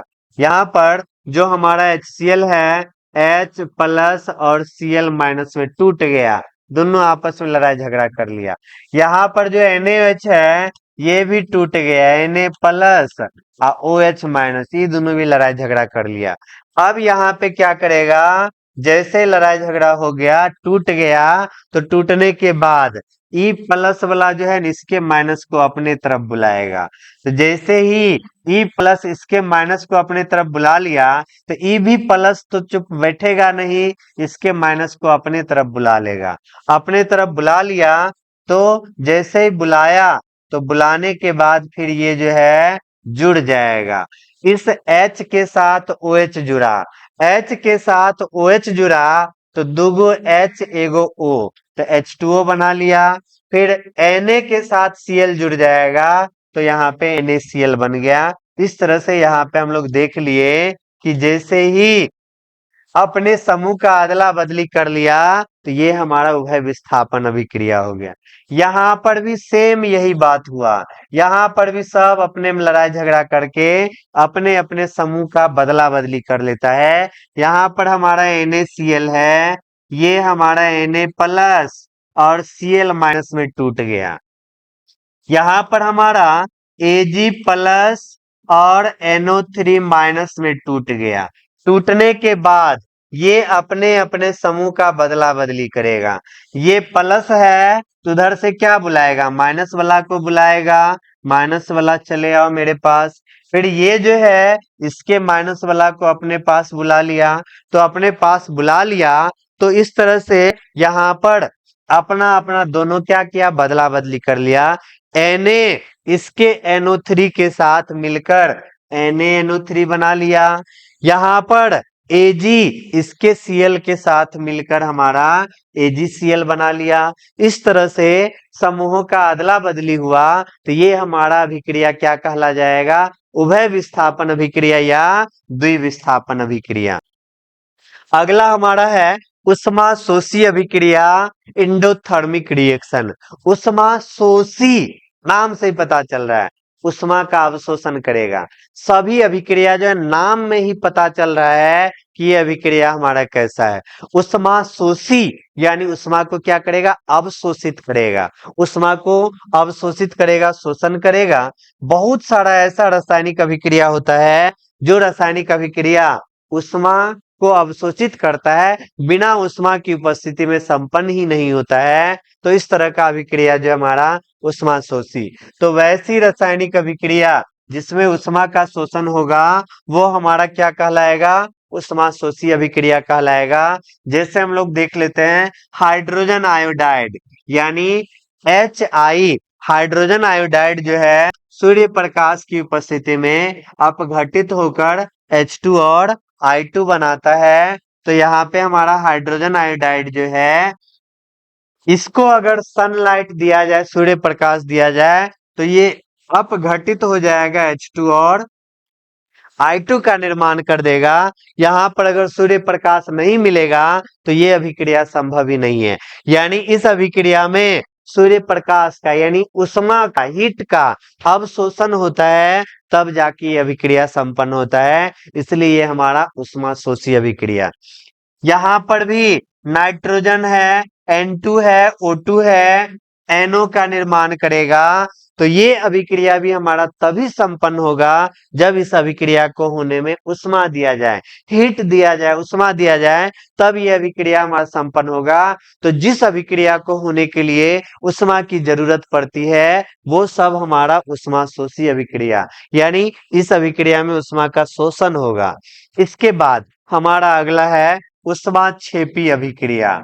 उष्मा शोषी मतलब उष्मा का शोषण करेगा, उष्मा क्षेपी यानी उष्मा निकालेगा। तो जो रासायनिक अभिक्रिया उष्मा निकालेगा, अभिक्रिया के फलस्वरूप उष्मा निकलता है, वही रासायनिक अभिक्रिया हमारा उष्मा क्षेपी अभिक्रिया।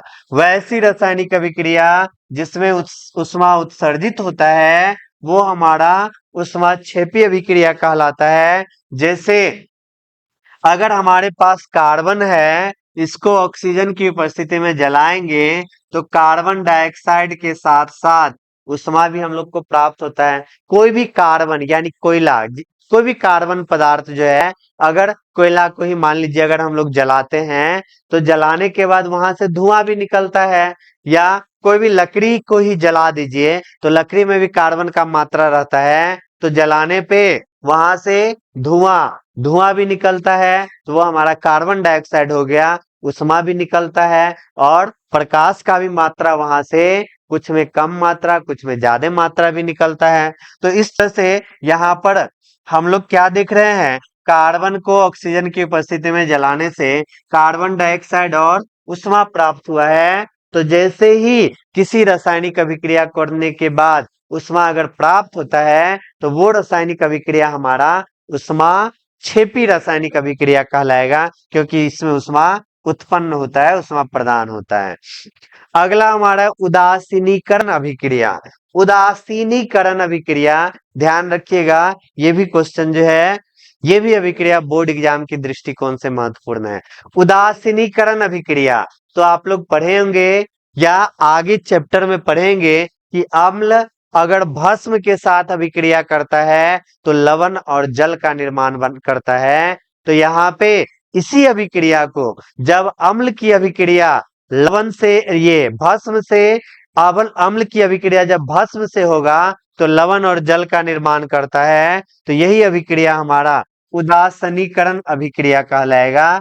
यहाँ पर HCl जो हो गया, हाइड्रोक्लोरिक अम्ल जो हो गया, ये हमारा अम्ल है, अम्ल है, ये हमारा हाइड्रोक्लोरिक अम्ल है। यहाँ पे NaOH जो लिखा हुआ है ये हमारा सोडियम हाइड्रोक्साइड है, सोडियम हाइड्रोक्साइड है, ये हमारा भस्म हो गया। अम्ल की अभिक्रिया भस्म से हुआ, हाइड्रोक्लोरिक अम्ल की अभिक्रिया सोडियम हाइड्रोक्साइड के साथ हो गया, तो ये हमारा लवण का निर्माण किया, ये हमारा लवण है, यानी सोडियम क्लोराइड। सोडियम क्लोराइड ये हमारा क्या है, लवण है। साधारण नमक जो है ये हमारा लवण है। इस तरह से ये हमारा लवण बना दिया, और यहाँ पे जान रहे आप लोग H2O हमारा क्या है, जल है। तो इस तरह से कोई भी अम्ल की अभिक्रिया अगर भस्म के साथ होता है तो लवण और जल का निर्माण होता है। तो ये अभिक्रिया हमारा क्या हो जाएगा, उदासीनीकरण अभिक्रिया हो जाएगा। इस तरह से उदासीनीकरण अभिक्रिया को भी आप लोग को ध्यान रखना है। अगला हम लोग चलते हैं अवक्षेपण अभिक्रिया। अवक्षेपण यानी जब रासायनिक अभिक्रिया होगा तो विलयन में कोई भी उत्पाद जो है, ये उत्पाद किसके रूप में प्राप्त होगा, तो ठोस के रूप में प्राप्त होगा। ये हमारा अवक्षेपण अभिक्रिया हो जाता है। तो वैसी रासायनिक अभिक्रिया जिसमें कोई उत्पाद विलयन में ठोस के रूप में पृथक यानी ठोस के रूप में अलग हो जाता है, यही अभिक्रिया हमारा क्या कहलाता है, अवक्षेपण अभिक्रिया कहलाता है। जैसे यहाँ पर NaCl का अभिक्रिया AgNO3 से करेंगे तो यहाँ पर हम लोग जान रहे हैं कि सब अदला बदली करेगा, तो यहाँ पे AgCl और NaNO3 बनाया है। यहाँ पर AgCl जो है सिल्वर क्लोराइड जो है ठोस के रूप में नीचे की ओर बैठ जाएगा। तो आप लोग पढ़े हैं जो पदार्थ नीचे की ओर बैठ जाता है इसको नीचे की ओर तीर लगा के दर्शाते हैं। और AgCl का सफेद अवक्षेप यानी व्हाइट कलर का अवक्षेप प्राप्त होगा। तो किसी भी अभिक्रिया में जब अवक्षेप प्राप्त हो गया तो वो अभिक्रिया हमारा क्या हो जाएगा, अवक्षेपण अभिक्रिया हो जाएगा। तो यहां तक आप लोग समझ गए। अब हम लोग चलते हैं नेक्स्ट। अगला हमारा है प्रकाश रासायनिक अभिक्रिया। देखते हैं इस अभिक्रिया में क्या है। प्रकाश रासायनिक अभिक्रिया, ये अभिक्रिया भी नाम से पता चल रहा है कि अगर प्रकाश होगा तभी यह अभिक्रिया संभव है, अन्यथा प्रकाश नहीं होगा तो यह अभिक्रिया संभव ही नहीं होगा। प्रकाश रासायनिक अभिक्रिया मतलब वैसी रासायनिक अभिक्रिया जो सूर्य प्रकाश की उपस्थिति में ही संपन्न होगा, वही हमारा क्या होगा, प्रकाश रासायनिक अभिक्रिया होगा। यानी बोल सकते हैं वैसा रासायनिक अभिक्रिया जो सूर्य के प्रकाश की उपस्थिति में संपन्न होता है, प्रकाश रासायनिक अभिक्रिया कहलाता है। और यहाँ पे हम लोग देख रहे हैं कि कार्बन डाइऑक्साइड और यहाँ पे जल है। सनलाइट की उपस्थिति में ग्लूकोज का निर्माण कर रहा है, C6H12O6 का निर्माण कर रहा है। फिर यहाँ पे हमारा ऑक्सीजन है। और ये जो अभिक्रिया है, इस अभिक्रिया को आप जान भी रहे होंगे, अगर बायोलॉजी में पढ़े होंगे प्रकाश संश्लेषण अभिक्रिया, तो याद आ रहा होगा कि प्रकाश संश्लेषण अभिक्रिया में जो पेड़ पौधे हैं वो सूर्य के प्रकाश की उपस्थिति में ही अपना भोजन बनाते हैं। तो भोजन बनाने के क्रम में पेड़ पौधे जो है वायुमंडल से कार्बन डाइऑक्साइड प्राप्त करते हैं, जमीन से जल प्राप्त करते हैं, सनलाइट की उपस्थिति में अपना भोजन तैयार करते हैं और साथ ही साथ हम लोग के लिए जीवन स्वरूप ऑक्सीजन गैस भी प्रदान करते हैं। तो इस तरह से ये अभिक्रिया हमारा संपन्न होता है। तो पेड़ पौधे यही प्रकाश संश्लेषण अभिक्रिया को सूर्य प्रकाश की उपस्थिति में संपन्न करते हैं। तो ये हमारा क्या हो गया, प्रकाश रासायनिक अभिक्रिया या इसी को प्रकाश संश्लेषण अभिक्रिया यहाँ पे हम नाम दिए हैं। अगला हमारा है उपचयन या ऑक्सीकरण अभिक्रिया। इसका दोनों नाम जो है ना इंपॉर्टेंट है, दोनों नाम ध्यान रखना है क्योंकि दोनों में से कोई भी कभी भी किसी समय टपक जाता है। तो यहाँ पे उपचयन या ऑक्सीकरण अभिक्रिया, जिसको हम लोग ऑक्सीडेशन रिएक्शन हम लोग नाम देंगे, ऑक्सीडेशन रिएक्शन यानी ऑक्सीकरण अभिक्रिया नाम देंगे। ऑक्सीकरण नाम से पता चल रहा है ये भी अभिक्रिया, अभी तक जितना भी अभिक्रिया देखे हैं सभी अभिक्रिया अपना परिभाषा खुद दे रहा है, उसके नाम के अनुसार ही उसका नाम रखा गया है। ऑक्सीकरण यानी ऑक्सीजन का खेला है। ऑक्सीकरण तो ऑक्सीजन का योग, ऑक्सीजन जिसके साथ अगर जुड़ गया, ऑक्सीजन जहां पे योग दिख गया तो यहाँ पे हमारा ऑक्सीकरण अभिक्रिया, ऑक्सीजन का जुड़ना होगा या हाइड्रोजन का हटना होगा। तो वैसी रासायनिक अभिक्रिया जिसमें ऑक्सीजन का जुड़ना, जुड़ना मतलब ऑक्सीजन बढ़ेगा, ऑक्सीजन जुड़ेगा, और हाइड्रोजन का हटना यानी हाइड्रोजन घटेगा, तो यही अभिक्रिया हमारा उपचयन या ऑक्सीकरण अभिक्रिया कहलाता है। यहाँ पे हम लोग एग्जाम्पल देखते हैं कि इस जगह दिख रहा है कार्बन जो है ऑक्सीजन के साथ अभिक्रिया करता है, तो कार्बन में ऑक्सीजन क्या होता है, जुड़ जाता है। कार्बन में ऑक्सीजन जुड़ गया तो जुड़ गया, तो यही हमारा कार्बन डाइऑक्साइड बना।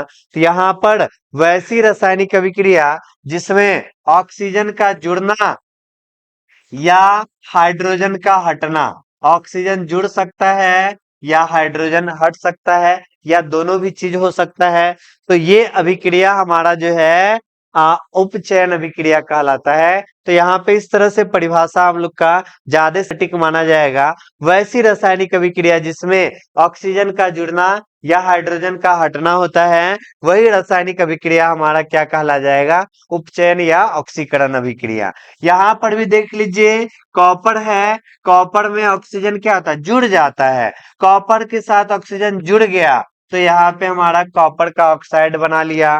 तो ये अभिक्रिया भी हमारा क्या, ऑक्सीकरण दिख रहा है।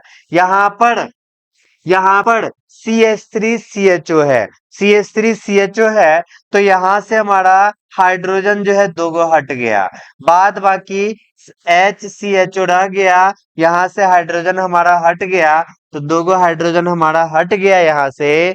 तो हाइड्रोजन का हटना, तो ऑक्सीजन का या तो जुड़ना या हाइड्रोजन का हटना, ये हमारा ऑक्सीकरण अभिक्रिया कहलाता है। इस ऑक्सीकरण अभिक्रिया को हम लोग दूसरे अंदाज में भी व्यक्त कर सकते हैं। ऑक्सीकरण अभिक्रिया मतलब वैसी रासायनिक अभिक्रिया जिसमें ऑक्सीकरण संख्या बढ़ जाएगा। अभिक्रिया होने के पश्चात जो है ऑक्सीकरण संख्या का बढ़ जाना हमारा ऑक्सीकरण अभिक्रिया कहलाता है। और इस चीज को अगर आप ध्यान रखेंगे तो आगे जो अभिक्रिया है रेडॉक्स अभिक्रिया, वहां पर इस मेथड के द्वारा ऑक्सीकरण और अवकरण को पहचानना आपके लिए बहुत आसान हो जाएगा।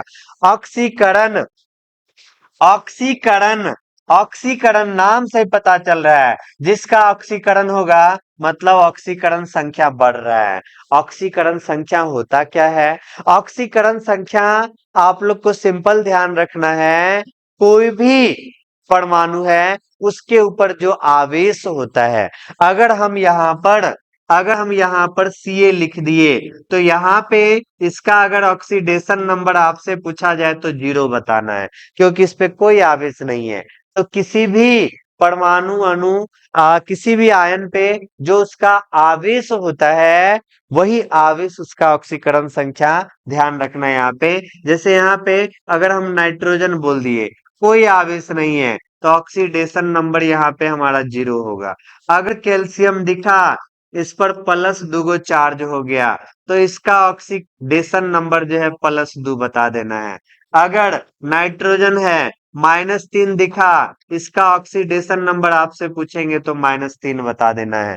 ये जब हमारा अकेले रहेगा तो इस तरह से आसानी से हम लोग पता कर सकते हैं। आगे कुछ रूल है उसको भी हम लोग जो है बताएंगे। तो इस तरह से आप लोग जो है ध्यान रखना, वैसी रासायनिक अभिक्रिया जिसमें ऑक्सीकरण संख्या बढ़ेगा वही हमारा क्या होगा, ऑक्सीकरण हो जाएगा। जैसे यहाँ पर आपसे पूछेंगे, ये हमारा Zn है, इसका ऑक्सीडेशन नंबर बताओ, तो इसका ऑक्सीडेशन नंबर, कोई आवेश नहीं है तो ऑक्सीडेशन नंबर 0। यहाँ पे दो गो प्लस चार्ज है, इसका ऑक्सीडेशन नंबर आपसे पूछा जाए तो +2।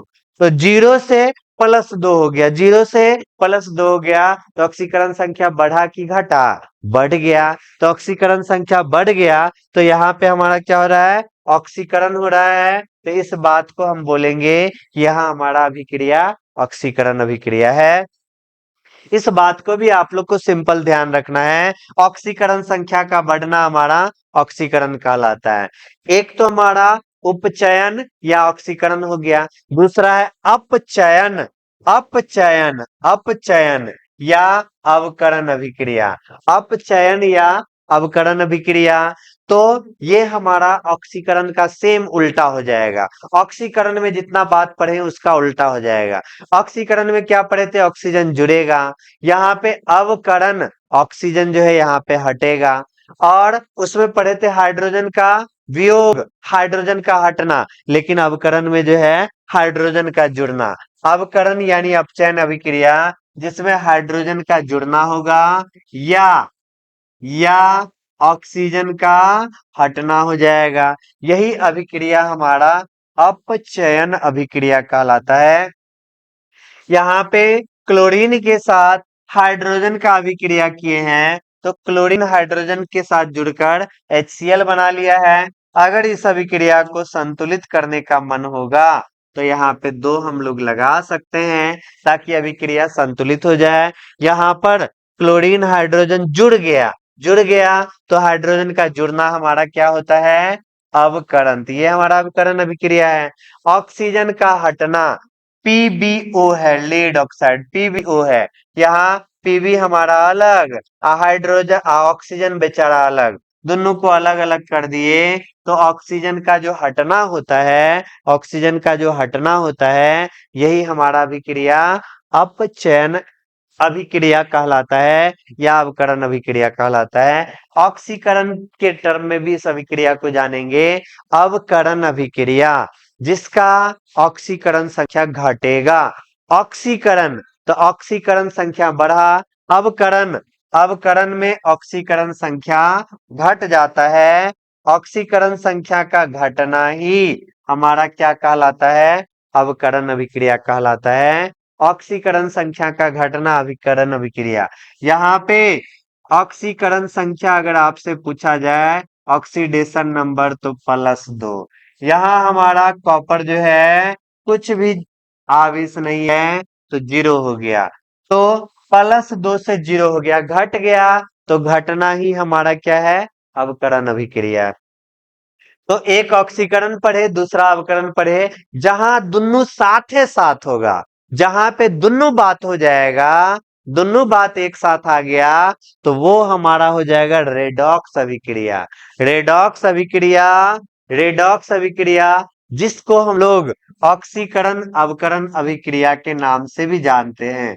यहाँ पे हमारा दोनों चीज होता है, इस बात को ऑक्सीकरण अवकरण अभिक्रिया के भी नाम से जानते हैं। ऑक्सीकरण अवकरण अभिक्रिया दोनों चीज होता है, ऑक्सीकरण भी होगा और अवकरण भी होगा। तो ये हमारा ऑक्सीकरण अवकरण यानी इस अभिक्रिया का नाम दिया गया रेडॉक्स अभिक्रिया।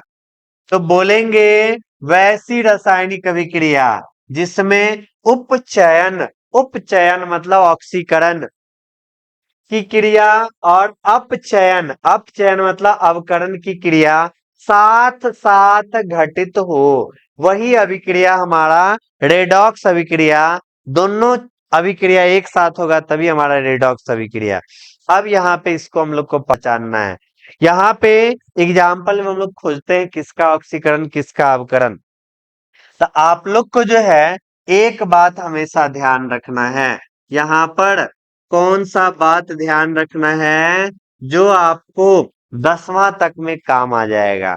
ऑक्सीकरण अवकरण जो है इसे पूरा बृहद रूप से 11th में पढ़ना है, लेकिन कुछ बातों को आप लोग को हमेशा ध्यान रखना है। कौन सा बात ध्यान रखेंगे, तो सबसे पहला बात, अगर अकेले कोई आता है, अकेले अकेले किसी अन्य के साथ जुड़ा हुआ नहीं रहे, किसी के साथ जुड़ा हुआ नहीं रहे, Na हो गया अकेले हो गया, फिर O हमारा अकेले हो गया, H2 किसी अन्य के साथ नहीं है, Cl2 किसी के साथ नहीं है, कोई भी एनीबडी किसी अन्य के साथ नहीं आएगा, अकेले अकेले आ गया तो सबका ऑक्सीडेशन नंबर 0 बताना है।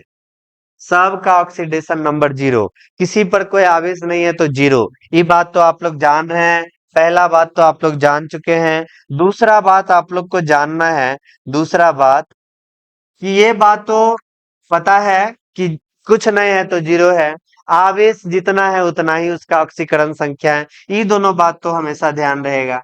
इसके बाद अगला बात, ऑक्सीजन किसी के साथ जुड़ा हो, किसी के साथ जुड़ा हो, अकेले आएगा तो 0, किसी के साथ जुड़ा हो तो ऑक्सीजन के लिए -2 आ जाएगा। ध्यान रखेंगे इस बात को, 10वां तक इतना ही बात ध्यान रखना। ऑक्सीजन अगर किसी के साथ आ जाए तो यहाँ पे -2 हो जाएगा, और हाइड्रोजन किसी के साथ आ जाएगा तो +1 हो जाएगा। इतना बात आप लोग 10वां तक याद रखना। ऑक्सीजन अगर किसी के साथ आ गया, किसी दूसरे के साथ आ गया तो -2, हाइड्रोजन किसी दूसरे के साथ आ गया तो यहाँ पे हमारा +1। हाइड्रोजन के लिए कितना होगा, +1, किसी के साथ आएगा तब, अकेले आएगा तो जीरो, अकेले आएगा तो जीरो, किसी के साथ आ गया तो हाइड्रोजन का +1। इसके बाद फ्लोरीन है, क्लोरीन है, ब्रोमीन है, आयोडीन है। अकेले आ गया तो जीरो, अकेले आ गया तो जीरो। और ये सब किसी के साथ आया तो -1, किसी के साथ आया तो -1, किसी के साथ आया तो -1। इतना बात जो है याद रखेंगे आप, और आगे जरूरत पड़ेगा तो भी बताएंगे।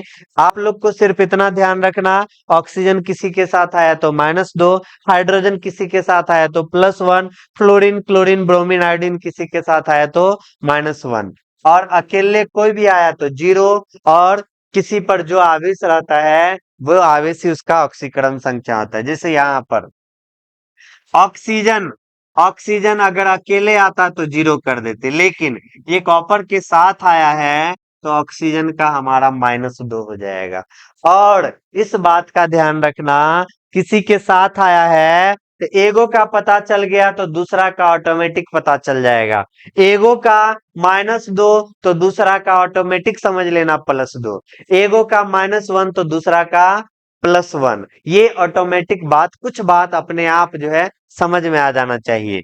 ऑक्सीजन किसी के साथ, कॉपर के साथ आया है तो ऑक्सीजन का -2, जब ऑक्सीजन का -2 तो कॉपर का ऑक्सीकरण संख्या +2 हो जाएगा। एगो का पता चल गया तो दूसरा का सेम उतना ही होगा लेकिन चिन्ह बदल जाएगा। H2 अकेले आया है, अकेले वाला बात में जान रहे जीरो होगा। कॉपर अकेले आया है, अकेले कोई भी रहे, कोई भी रहे, जीरोवे उसका ऑक्सीकरण संख्या। H2O हाइड्रोजन ऑक्सीजन के साथ आया है तो ऑक्सीजन है तो -2, हाइड्रोजन एगो हाइड्रोजन +1 तो दूगो है तो हमारा +2 हो जाएगा। इस तरह से यहाँ पे अब हम सबका तुलना करेंगे। तुलना करने के बाद ही हमको पता चलेगा किसका ऑक्सीकरण हो रहा है और किसका हमारा अवकरण हो रहा है।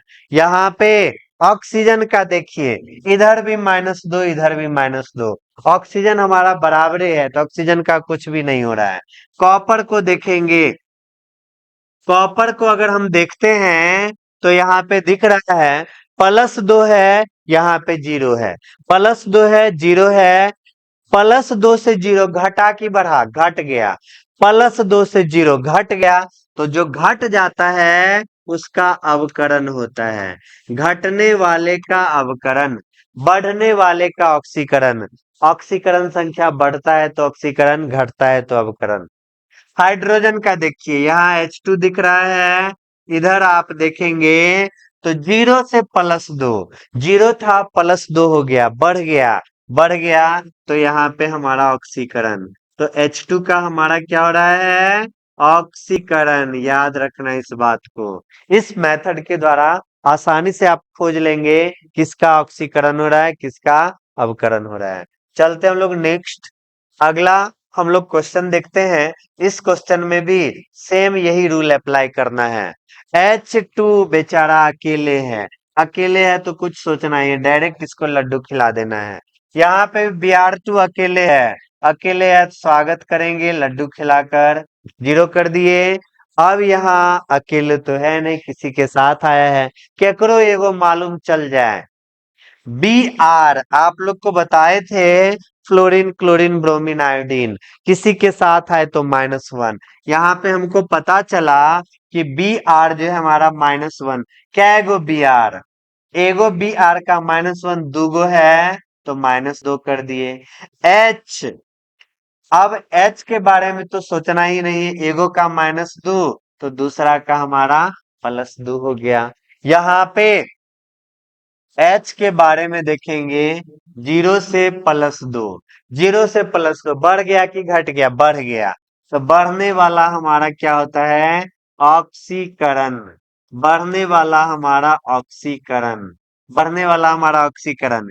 यहाँ देखो Br है, जीरो से -2, जीरो से -2, जीरो से -2 घट गया, जीरो था अब माइनस मतलब कर्जा में चला गया, घट गया तो घटना को हम लोग क्या कहते हैं, अवकरण। घटने वाला बात को क्या कहेंगे, अवकरण। तो इस तरह से हम लोग को पता चल गया कहाँ ऑक्सीकरण हो रहा है, कहाँ पे अवकरण हो रहा है। इसके बाद हम लोग चलते हैं ऑक्सीकारक, ऑक्सीडाइजिंग एजेंट, अवकारक, रिड्यूसिंग एजेंट। ऑक्सीकरण अवकरण पता चल गया। यहाँ पर ऑक्सीकारक है ऑक्सीडाइजिंग एजेंट, तो जिसका अवकरण होगा, यहाँ पे ध्यान रखना है, ऑक्सीकारक कौन है, तो जिसका अवकरण होगा वही हमारा ऑक्सीकारक। ऑक्सीकारक उल्टा हो जाता है, ध्यान रखना।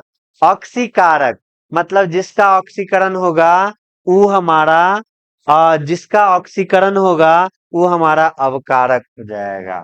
ऑक्सीकरण होगा वो अवकारक, और जिसका अवकरण होगा वो हमारा ऑक्सीकारक। उल्टा बात यहाँ, जिसका ऑक्सीकरण होगा वो हमारा अवकारक, और जिसका अवकरण होगा वो हमारा ऑक्सीकरण। यहाँ पे हम लोग चेक करते हैं, H2 का हमारा 0 है, O2 का 0 है, यहाँ ऑक्सीजन है। एक ऑक्सीजन का हमारा कितना होता है, -2 होता है। अगर ये पूरा का पूरा लेंगे तो हम लोग -4 कर सकते हैं। एगो का -2 तो दूगो का -4 हो गया। एक हाइड्रोजन का +1 तो 4 गो का +4, या उल्टा तो बताइए, -4 के बदले +4। यहाँ पर यहाँ पर यहाँ पर आप लोग ध्यान रखना, दोगो ऑक्सीजन का -4 लिखे हैं। एगो ऑक्सीजन पूछता तो कितने लिखते, -2 लिखते। यहाँ पर 0 से हमारा क्या हो रहा है, हाइड्रोजन +4 है। बढ़ा कि घटा, बढ़ गया तो बढ़ गया, तो बढ़ने वाला का क्या होता है, ऑक्सीकरण होता है। बढ़ने वाला का ऑक्सीकरण होता है, और जिसका ऑक्सीकरण होता है वो हमारा अवकारक होता है।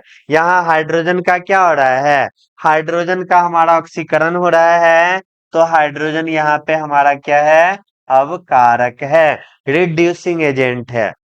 ऑक्सीजन का देखो, 0 से हमारा -4, पहले 0 था, अब बेचारा कर्जा में चला गया है तो घट गया, तो घटने वाले का अवकरण, तो जिसका अवकरण होता है, जिसका अवकरण होता है, जिसका अवकरण होता है वो हमारा ऑक्सीकारक। तो ऑक्सीजन हमारा यहाँ पे क्या है, ऑक्सीकारक। ऑक्सीजन हमारा क्या है, ऑक्सीकारक। इस तरह से यहाँ पे ऑक्सीकारक हम लोग देख लिए हैं।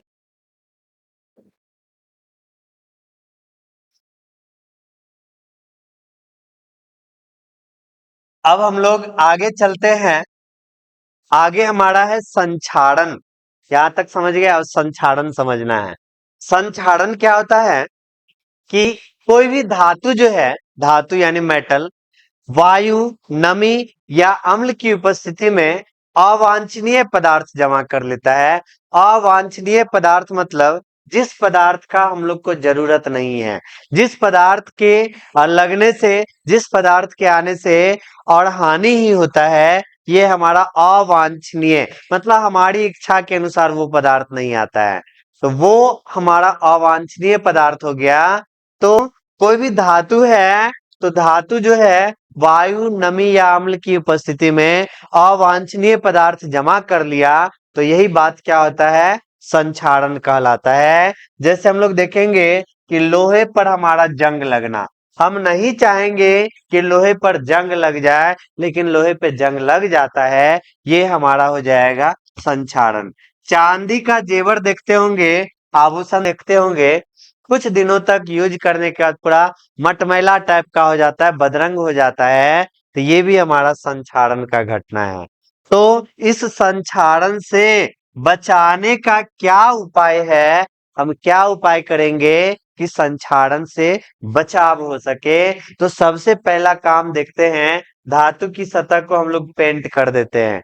घरों में लोहे का जो खिड़की दरवाजा होता है, उसको अगर हम लोग कलर नहीं करेंगे तो उस पे जंग पकड़ लेता है और वो बहुत जल्दी खराब हो जाता है। लेकिन जैसे ही उसको पेंट कर देंगे, कलर कर देंगे, तो वहां पे पेंट करने के बाद जो हमारा रंग रहता है वो सॉलिड यानी ठोस रूप में उसके ऊपर परत के रूप में बैठ जाता है, जिसके वजह से वो वायु और नमी उसके अंदर नहीं जा पाता है, जिस कारण से उसका संक्षारण जो है रुक जाता है, हरासमेंट रुक जाता है, बचाव होता है। तो बचाव का सबसे पहला तरीका धातु की सतह को पेंट कर देंगे।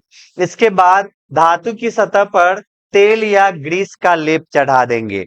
तो जो धातु या का सतह है उस पर ग्रीस या तेल का लेप चढ़ाते हैं। देखते हैं हम लोग गाड़ी सर्विस कराने जाते हैं तो सर्विसिंग के समय बहुत सारे पार्ट पुर्जा पे ग्रीस का लेप चढ़ाया जाता है, ताकि उस पे जो है जल्दी जंग नहीं पकड़े और वो हमेशा फ्री रहे। साइकिल का चेन जो है उसमें भी अगर आप लोग साइकिल धो देते होंगे कभी कभार, तो अब बराबर धोने के बाद जो है चेन का जो मोबिल है उसमें पानी का मात्रा आ जाता है, तो बाद में हम लोग मोबिल डालते हैं उस चेन में, तब हमारा साइकिल फ्री रूप से और आसानी से चलता है। तो सतह पे तेल या ग्रीस का लेप चढ़ाकर धातु को मिश्र धातु में बदलकर, तो इस तरह से हम लोग संक्षारण से बचाव कर सकते हैं। अगला हमारा जंग। इस जंग को एक बार और देखते हैं। जंग जंग किस तरह से लगता है ये चीज आप लोग को ध्यान रखना है। तो जो हमारा लोहा है, लोहा वायुमंडलीय ऑक्सीजन की उपस्थिति में नमी के साथ संपर्क करके जल योजित आयरन 3 ऑक्साइड का निर्माण करता है, और इसी बात को हम लोग क्या करते हैं, जंग कहते हैं। घरों में देखते होंगे जो छड़ का प्रयोग किया जाता है, रॉड का प्रयोग किया जाता है, उसमें नमी यानी पानी पड़ता है, फिर वो खुले आसमान में वह ऑक्सीजन की उपस्थिति में वो जो है जंग का निर्माण कर लेता है। तो यहाँ पे Fe जो है वायुमंडलीय ऑक्सीजन की उपस्थिति में नमी उस पे पड़ते रहता है, तो यहाँ पे जल योजित आयरन 3 ऑक्साइड का निर्माण किया, और यही हमारा क्या है, जंग है। अगर आपसे जंग का सूत्र पूछा जाए तो Fe2O3 इंटू XH2O, ये आप जंग का सूत्र बता सकते हैं। बोर्ड एग्जाम में पूछा भी गया है जंग का सूत्र। तो Fe2O3XH2O यही हमारा जंग का सूत्र है। इसके बाद आप लोग देखिए जस्तीकरण, गैल्वोनाइजेशन क्या है। तो किसी धातु के सतह पर विद्युत लेपन द्वारा जस्ते की पतली परत, जस्तीकरण नाम से पता चल रहा है, विद्युत लेपन द्वारा जस्ते की पतली परत चढ़ाने की प्रक्रिया को ही हम लोग क्या कहेंगे, जस्तीकरण कहेंगे।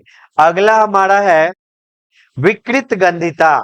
विकृत गंधिता आप लोग देखते होंगे घर में बहुत सारे खाने की वस्तु है, खाने योग्य पदार्थ हम लोग बनाते हैं, जिसमें तेल का प्रयोग करते हैं, वसा का प्रयोग करते हैं। तो तेल या वसा युक्त भोजन जो है अगर हम लोग कुछ समय तक रखते हैं तो रखने के बाद वो खराब हो जाता है, क्योंकि वायुमंडलीय ऑक्सीजन की उपस्थिति में वो अभिक्रिया कर लेता है और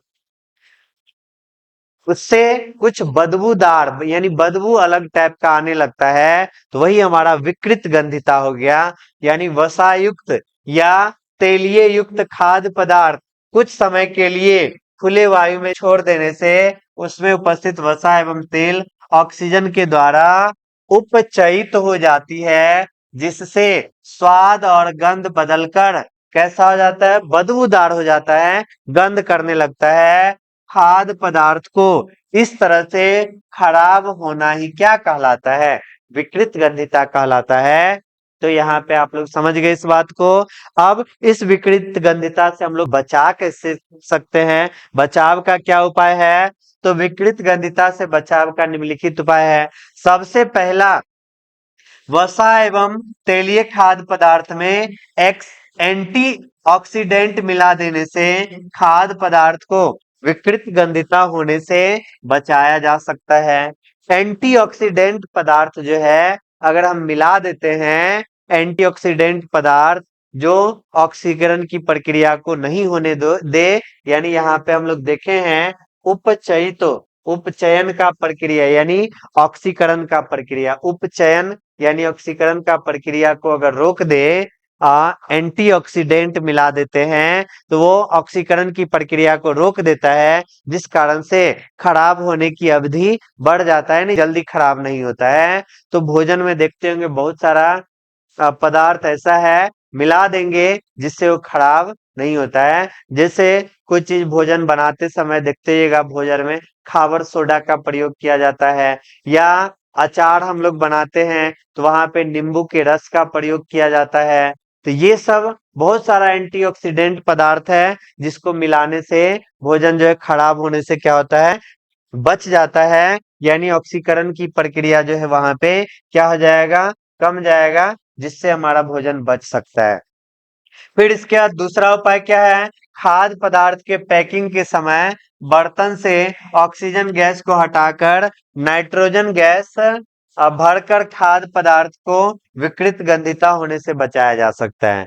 इसके अलावा आप लोग देखते रहिएगा, आप लोग बहुत सारा चिप्स खाते हैं, कुरकुरे खाते हैं, कभी भी अगर कुरकुरे का पैकेट है उसको अगर हम लोग जो है उसके एयर को निकाल देते हैं, हम लोग ऐसा सोचते हैं कि 5 रुपया में हवा के साथ साथ कुछ कुरकुरे दिया, 10 रुपया में पूरा पैकेट तो देखने में बड़ा लग रहा है लेकिन उसमें ज्यादा मात्रा में हवा भरने हैं, हवा का पैसा ले लेता है, जो फ्री वाला बात है। तो ऐसा नहीं समझना है, हवा इसलिए भरा जाता है कि अगर वहां से हवा एयर निकाल दिया जाए, और हवा के रूप में ध्यान रखिएगा नाइट्रोजन गैस भरा जाता है, अगर एयर नहीं रहेगा तो जो भी कुरकुरे है या चिप्स है वो बहुत जल्दी खराब हो जाएगा। आप देख सकते हैं चिप्स के पैकेट को अगर फाड़ दीजिए, अगले दिन खा के देखिए निश्चित रूप से खराब हो जाएगा, वो अच्छा लगेगा ही नहीं। तो उस पैकेट के अंदर जो है ऑक्सीजन गैस जो भी सब हट जाता है और नाइट्रोजन गैस भर दिया जाता है, जिससे विकृत गंधिता होने से बच जाता है।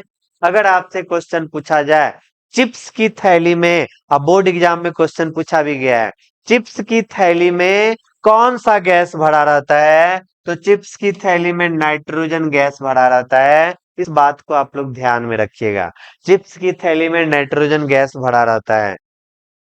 अब इसके बाद उपचयन यानी ऑक्सीकरण की दर को कम करने के लिए वायुरुद्ध बर्तन में खाद्य पदार्थ को रखते हैं। वायुरुद्ध बर्तन जहां पे वायु प्रवेश जल्दी नहीं कर सके, यानी नहीं के बराबर उसमें वायु जो है, जैसे देखतेगा रोटी ही हम लोग पकाते हैं, रोटी पकाने के बाद अगर उसको खुला में छोड़ देंगे तो वो रोटी बहुत जल्दी टाइट हो जाएगा, जल्दी हमारे दांत से टूटेगा ही नहीं। लेकिन उसी रोटी को अगर हम लोग एक हॉट पॉट आता है रोटी रखने वाला, अगर उसको उसके अंदर बंद कर देते हैं तो हॉट पॉट में क्या होता है, जो बाहर से ऑक्सीजन है वो जल्दी नहीं जा पाता है, जिस कारण से वो सामान हमारा खराब नहीं होता है और विकृत गंधिता से क्या होता है, बच जाता है। इसके बाद खाद्य पदार्थ को रेफ्रिजरेटर, रेफ्रिजरेटर मतलब हो गया फ्रीज। देखते हैं बहुत सारे व्यक्ति करते हैं कि रात में खाना बच गया तो उसको फेंकेंगे काहे, उसको जो है फ्रिज के अंदर रख देते हैं, तो वो सुबह में भी उसका उपयोग कर सकते हैं। इसके अलावा बहुत सारे हरे सब्जी को भी अगर फ्रिज के अंदर रख देते हैं तो उसका उपयोग हम लोग 2 दिन बाद भी करेंगे तो बिल्कुल ताजा रहता है। यानी फ्रिज के अंदर जो है हम लोग विकृत गंधिता से बचाया जा सकता है खाद्य पदार्थ को। तो इस तरह से हम लोग देख लिए खाद्य पदार्थ को विकृत गंधिता से बचाने का क्या सब उपाय है। अगले टॉपिक पे चलते हैं, ईंधन। ईंधन हमारा क्या है, ईंधन यानी फ्यूल, वे पदार्थ जो वायु की उपस्थिति में जलकर प्रकाश और ऊष्मा उत्सर्जित करता है वो हमारा क्या होगा, ईंधन। तो ईंधन, ईंधन फ्यूल यानी जो जलकर जो है वायु की उपस्थिति में जलकर प्रकाश और ऊष्मा उत्पन्न करता है वो सब हमारा ईंधन। जैसे कोयले है, वायु की उपस्थिति में जलेगा तो प्रकाश और ऊष्मा उत्पन्न करेगा, तो ये सब हमारा ईंधन हो जाता है। अब यहाँ पे हमारा दहन, दहन मतलब हो गया, दहन एक प्रकार का रासायनिक प्रक्रिया है जिसमें कोई दहनशील पदार्थ ऑक्सीजन की उपस्थिति में जलकर प्रकाश और ऊष्मा उत्सर्जित करता है, दहन कहलाता है। तो यहाँ पे ईंधन मतलब जैसे अगर कोयला, कोयला हमारा ईंधन है, लेकिन कोयला जो जल रहा है, रासायनिक प्रक्रिया, दहन हमारा एक प्रकार का प्रक्रिया है, और ये रासायनिक प्रक्रिया है जिसके तहत जो है दहनशील पदार्थ, कोई जलने वाला पदार्थ जलकर जो है प्रकाश और उष्मा उत्सर्जित करता है, यही हमारा दहन। ध्यान रखना, कोयला जो है वो हमारा ईंधन, ईंधन जो पदार्थ यानी वे पदार्थ, तो पदार्थ जो है वो हमारा क्या है, ईंधन। लेकिन दहन क्या है, तो दहन एक प्रकार का रासायनिक प्रक्रिया है जिस प्रक्रिया के अंतर्गत दहनशील पदार्थ जो है ऑक्सीजन की उपस्थिति में जलकर प्रकाश और उष्मा उत्पन्न करता है। तो कोयला का जलना, कोयला के जलने की प्रक्रिया को दहन कहेंगे, कोयला हमारा ईंधन होगा। लकड़ी के जलने की प्रक्रिया को हम दहन कहेंगे, लकड़ी हमारा ईंधन होगा। पटाखा जो फूट रहा है, फूटने के साथ ही उष्मा उत्पन्न करता है और प्रकाश उत्पन्न करता है, तो ये हमारा दहन हो गया। अगला हमारा है दहन के प्रकार। तो दहन के प्रकार जो है 4 होते हैं। स्वतः दहन, स्वतः नाम से पता चल रहा है, स्वतः दहन जिसको दहन कराने का जरूरी नहीं, अपने आप दहन हो जाएगा, अपने आप जलना शुरू हो जाएगा। वैसा दहन जो बाहरी ताप, दाब और उष्मा प्राप्त किए बिना संपादित हो जाता है, वही हमारा स्वतः दहन कहलाता है। जैसे सोडियम का जलना, फास्फोरस का जलना। बहुत सारा जादूगर होते हैं जो कहते हैं कि हम हवा में आग लगा देंगे, तो ध्यान रखिएगा, कोई जादू नहीं, सब हमारा साइंस है, विज्ञान है। यहाँ पे सोडियम को अगर हम लोग जैसे वायु में खुला छोड़ देंगे, तो ये स्वतः, इसको जलाने का जरूरी नहीं है, अपने आप जलना शुरू हो जाएगा। इसलिए सोडियम को जो है हम लोग जो है पानी के अंदर या केरोसिन के अंदर रखते हैं। फास्फोरस में भी स्वतः अपने आप ही जलना प्रारंभ कर देता है। अब यहाँ पे हमारा द्रुत दहन, वैसा दहन जो बाहरी ताप, दाब और उष्मा प्राप्त करके संपादित होता है, यानी बाहर से इसको ताप देंगे, दाब देंगे या उष्मा देंगे तब जाके जलेगा। जैसे लकड़ी, लकड़ी रखा हुआ है तो अपने आप जलेगा नहीं, उसको जलाएंगे तभी जलेगा। गैस जो है उसको भी आग का थोड़ा सा चिंगारी देंगे तभी वो जलना शुरू हो जाएगा, अपने नहीं जलेगा। तो ये हमारा द्रुत दहन हो गया। इसके बाद तीसरा हमारा है मंद दहन। वैसा दहन जो धीरे धीरे संपादित होता है, अल्प मात्रा में प्रकाश और उष्मा उत्सर्जित करता है, मंद दहन कहलाता है। जैसे हमारा भोजन का पचना, ये भी एक प्रकार का दहन है, लेकिन ये बहुत ज्यादा स्लो प्रोसेस है। हाँ, स्लो प्रोसेस है। ऐसा है कि हम जैसे भोजन करते हैं तो इस भोजन को पचने में कम से कम 4-5 घंटा लगता है। ऐसा नहीं कि हम भोजन किए 10 मिनट में पच गया, फिर से भूख लग गया, ऐसा नहीं होता है। किसी बच्चे के साथ ऐसा होता है तो आप अपना नाम कमेंट बॉक्स में भेज सकते हैं कि सर हम खाते हैं 10 मिनट में भूख लग जाता है। ऐसा नहीं, खाने के बाद कम से कम जो है आपको 4 से 5 घंटा के बाद ही भूख लगेगा, यानी ये हमारा स्लो प्रोसेस है। तो यहाँ पे ये हमारा मंद दहन। लोहे में जंग लगना, ये हमारा और ज्यादा स्लो प्रोसेस है। अगर हम लोग लोहा खरीदते हैं तो लोहा में जंग लगने में 1 से 2 दिन का समय लग जाता है। पानी में रख दिए, 1 से 2 दिन बाद जंग लगता है। ऐसा नहीं कि पानी में रखे या निकाले तो जंग पकड़ लिया, ये हमारा मंद दहन हो गया।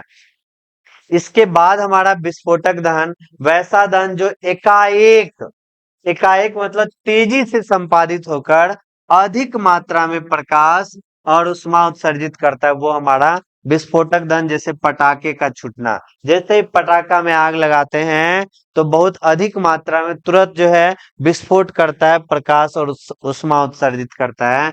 बारूद का जलना, ये सब हमारा क्या है, विस्फोटक दहन हो गया। चलिए आगे चलते हम लोग। आगे हमारा है ऑक्सीकरण की उपस्थिति में, ध्यान रखिएगा, ऑक्सीजन की उपस्थिति में भी दहन संभव है।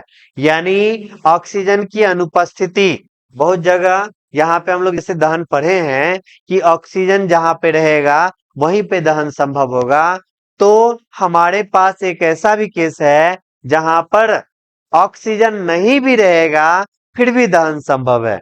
यानी ऑक्सीजन की अनुपस्थिति में भी दहन संभव है। कब दहन संभव है? जब हम लोग मैग्नीशियम और नाइट्रोजन का अभिक्रिया कराते हैं, मैग्नीशियम नाइट्रोजन को एक जगह लाते हैं, तो यहाँ तो ऑक्सीजन है ही नहीं, फिर भी यहाँ पे मैग्नीशियम नाइट्राइड बना लेता है, यहाँ पे दहन होता है, यहाँ पर हमारा उष्मा और प्रकाश उत्सर्जित करता है। ये आपको ध्यान रखना है कि दहन हमारा ऑक्सीजन की उपस्थिति में होगा, लेकिन एक कंडीशन यहाँ पे ऐसा भी है जहां ऑक्सीजन की अनुपस्थिति में भी दहन संभव है। कब? तब मैग्नीशियम और नाइट्रोजन जब एक साथ आएगा तो यहाँ पे ऑक्सीजन नहीं है, फिर भी क्या होगा? दहन होगा। अब दहन को रोकने का काम, दहन को रोकने का काम जो करेगा वो दहन का अपोषक हो जाएगा। वैसा पदार्थ जो दहन की क्रिया में सहायक नहीं होता है, वो दहन का विरोध करता है, दहन को रोकता है, वो हमारा कार्बन डाइऑक्साइड है। जैसे आप लोग जान रहे हैं कि अगर हमारे पास कोई भी मोमबत्ती है, कोई भी मोमबत्ती है, अब ये मोमबत्ती हमारा जल रहा है, इसको किसी ग्लास के अंदर हम लोग डाल दिए और ऊपर से अगर हम इसको ढक देंगे, बंद कर देंगे, तो जैसे ही बंद कर दिए तो इसके अंदर ऑक्सीजन खत्म हो जाएगा, पूरा कार्बन डाइऑक्साइड भर जाएगा और ये दहन होना क्या हो जाएगा? बंद हो जाएगा। इस तरह से ये हमारा कार्बन डाइऑक्साइड जो है वो दहन का क्या हो जाएगा? अपोषक पदार्थ हो जाएगा। अब हम लोग चल रहे हैं, आगे चल रहे हैं। दहन के लिए आवश्यक शर्त, क्या क्या कंडीशन है जो दहन के लिए जरूरी है, उस चीज को पढ़ेंगे। तो दहन के लिए सबसे पहला जरूरी बात, दहनशील पदार्थ, जो पदार्थ जलेगा उसका उपस्थिति होना है। दहन के पोषक पदार्थ की उपस्थिति, यानी दहन होने के लिए जो जो आवश्यक शर्त है वो चीज होना यहाँ पे हर हाल में जरूरी है। पोषक पदार्थ जो दहन को मतलब दहन होने में सहायता प्रदान करे। पोषक पदार्थ जैसे ऑक्सीजन हो गया, ये होना हर हाल में जरूरी है। तो यहाँ पे पोषक पदार्थ हो गया जो दहन की उपस्थिति में जरूरी होता है। ज्वलन ताप, अब लकड़ी है, माचिस की तीली से चाहेंगे तो जलेगा नहीं, उसको जितना टेम्परेचर ताप चाहिए जलने के लिए उतना ताप हर हाल में देना पड़ेगा, तभी जलेगा। तो ज्वलन ताप की भी जरूरत होती है। ये हमारा दहन के लिए आवश्यक शर्त। आगे हम लोग चल रहे हैं, आगे हमारा है ज्वलन ताप। ज्वलन ताप मतलब हो गया वह न्यूनतम ताप जिस पर कोई पदार्थ जलना प्रारंभ कर देता है, वही ताप हमारा ज्वलन ताप। जिस ताप पर, जैसे कागज है, तुरंत जलना शुरू कर दिया तो उसका ज्वलन ताप कम है। लकड़ी है, अधिक टेम्परेचर चाहिए, अधिक ताप चाहिए तो उसका ज्वलन ताप क्या है? ज्यादा है। इसके बाद ज्वाला, वैसा क्षेत्र जहां गैसीय पदार्थ जलकर ताप एवं प्रकाश उत्पन्न करता है, ये हमारा क्षेत्र है। जैसे यहाँ पे अगर हम बोलेंगे कि हमारे पास कोई मोमबत्ती है, कोई मोमबत्ती है, यहाँ पर मोमबत्ती जो हमारा जल रहा है, तो जो क्षेत्र यहाँ पे ज्वाला क्या हो गया? एक प्रकार का क्षेत्र हो गया जहाँ गैसीय पदार्थ जलकर ताप एवं प्रकाश उत्पन्न करता है, वही हमारा ज्वाला। यह दो प्रकार का दैदीप्यमान और दूसरा हमारा अदैदीप्यमान। दैदीप्यमान मतलब ऐसा ज्वाला जिसमें ताप तथा प्रकाश दोनों उत्पन्न होता है, दैदीप्यमान कहलाता है। अगर हम लोग मोमबत्ती को जलाते हैं तो ताप और प्रकाश दोनों उत्पन्न होता है, ये हमारा दैदीप्यमान। वैसा ज्वाला जिसमें ताप उत्पन्न होता है जबकि प्रकाश नगण्य मात्रा में, जैसे लकड़िए को जला रहे हैं तो ताप कम, प्रकाश कम मात्रा में उत्पन्न होता है, ताप तो हमारा उत्पन्न हो ही रहा है। इस तरह से ये हमारा अदैदीप्यमान। अब अगला हमारा द्रवीभूत पेट्रोलियम गैस, और ये इस चैप्टर का लास्ट टॉपिक है। द्रवीभूत पेट्रोलियम गैस को लिक्विफाइड पेट्रोलियम गैस कहते हैं, और यही हमारा एलपीजी है। यहां से भी क्वेश्चन पूछा जाता है। एलपीजी, लिक्विफाइड पेट्रोलियम गैस, जो लगभग सभी लोगों के घरों में उपस्थित रहता है। तो जो हमारा द्रवीभूत पेट्रोलियम गैस यानी एलपीजी है, इसमें ब्यूटेन गैस रहता है, ध्यान रखेंगे, प्रोपेन रहता है और एथेन रहता है। ये सभी गैस उसके अंदर रहता है। तो ब्यूटेन हो गया, हमारा प्रोपेन हो गया, इसके बाद हमारा एथेन हो गया। इन सभी गैसों का क्या होता है? मिश्रण होता है। लेकिन इसका मुख्य अवयव बोला जाए, मुख्य यानी मेन अवयव बोला जाए, मेन कंपोनेंट, तो मेन कंपोनेंट हमारा क्या होता है, ब्यूटेन ही होता है इसका मुख्य अवयव। क्वेश्चन रह सकता है जो हमारा एलपीजी गैस है इसमें किन गैसों का मिश्रण रहता है, तो ब्यूटेन का, प्रोपेन का और एथेन का। इसमें मुख्य अवयव कौन है, तो मुख्य अवयव हमारा ब्यूटेन हो जाएगा। और जो हमारा एलपीजी गैस है वास्तव में उसमें गंध रहता ही नहीं है, लेकिन उस गैस में गंध के लिए हम लोग जो है इसमें एथिल मर्केप्टॉन मिलाया जाता है। यहाँ पे है एथिल मर्केप्टॉन मिला दिया जाता है, जो एक खराब गंध रहता है, इसलिए मिला दिया जाता है कि जो हमारा एलपीजी होता है अत्यंत दहनशील होता है। तो अगर ये कहीं भी लीकेज करे तो इसका गंध दूर तक फैलता है ताकि आदमी को पहले पता चल सके।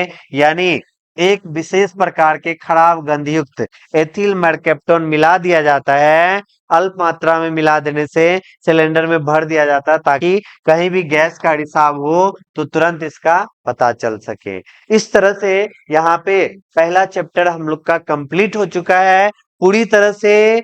मिलते हैं नेक्स्ट क्लास में इस चैप्टर से रिलेटेड बहुत सारे महत्वपूर्ण ऑब्जेक्टिव एंड सब्जेक्टिव क्वेश्चन के साथ। तब तक अपना पढ़ाई जारी रखिए। धन्यवाद।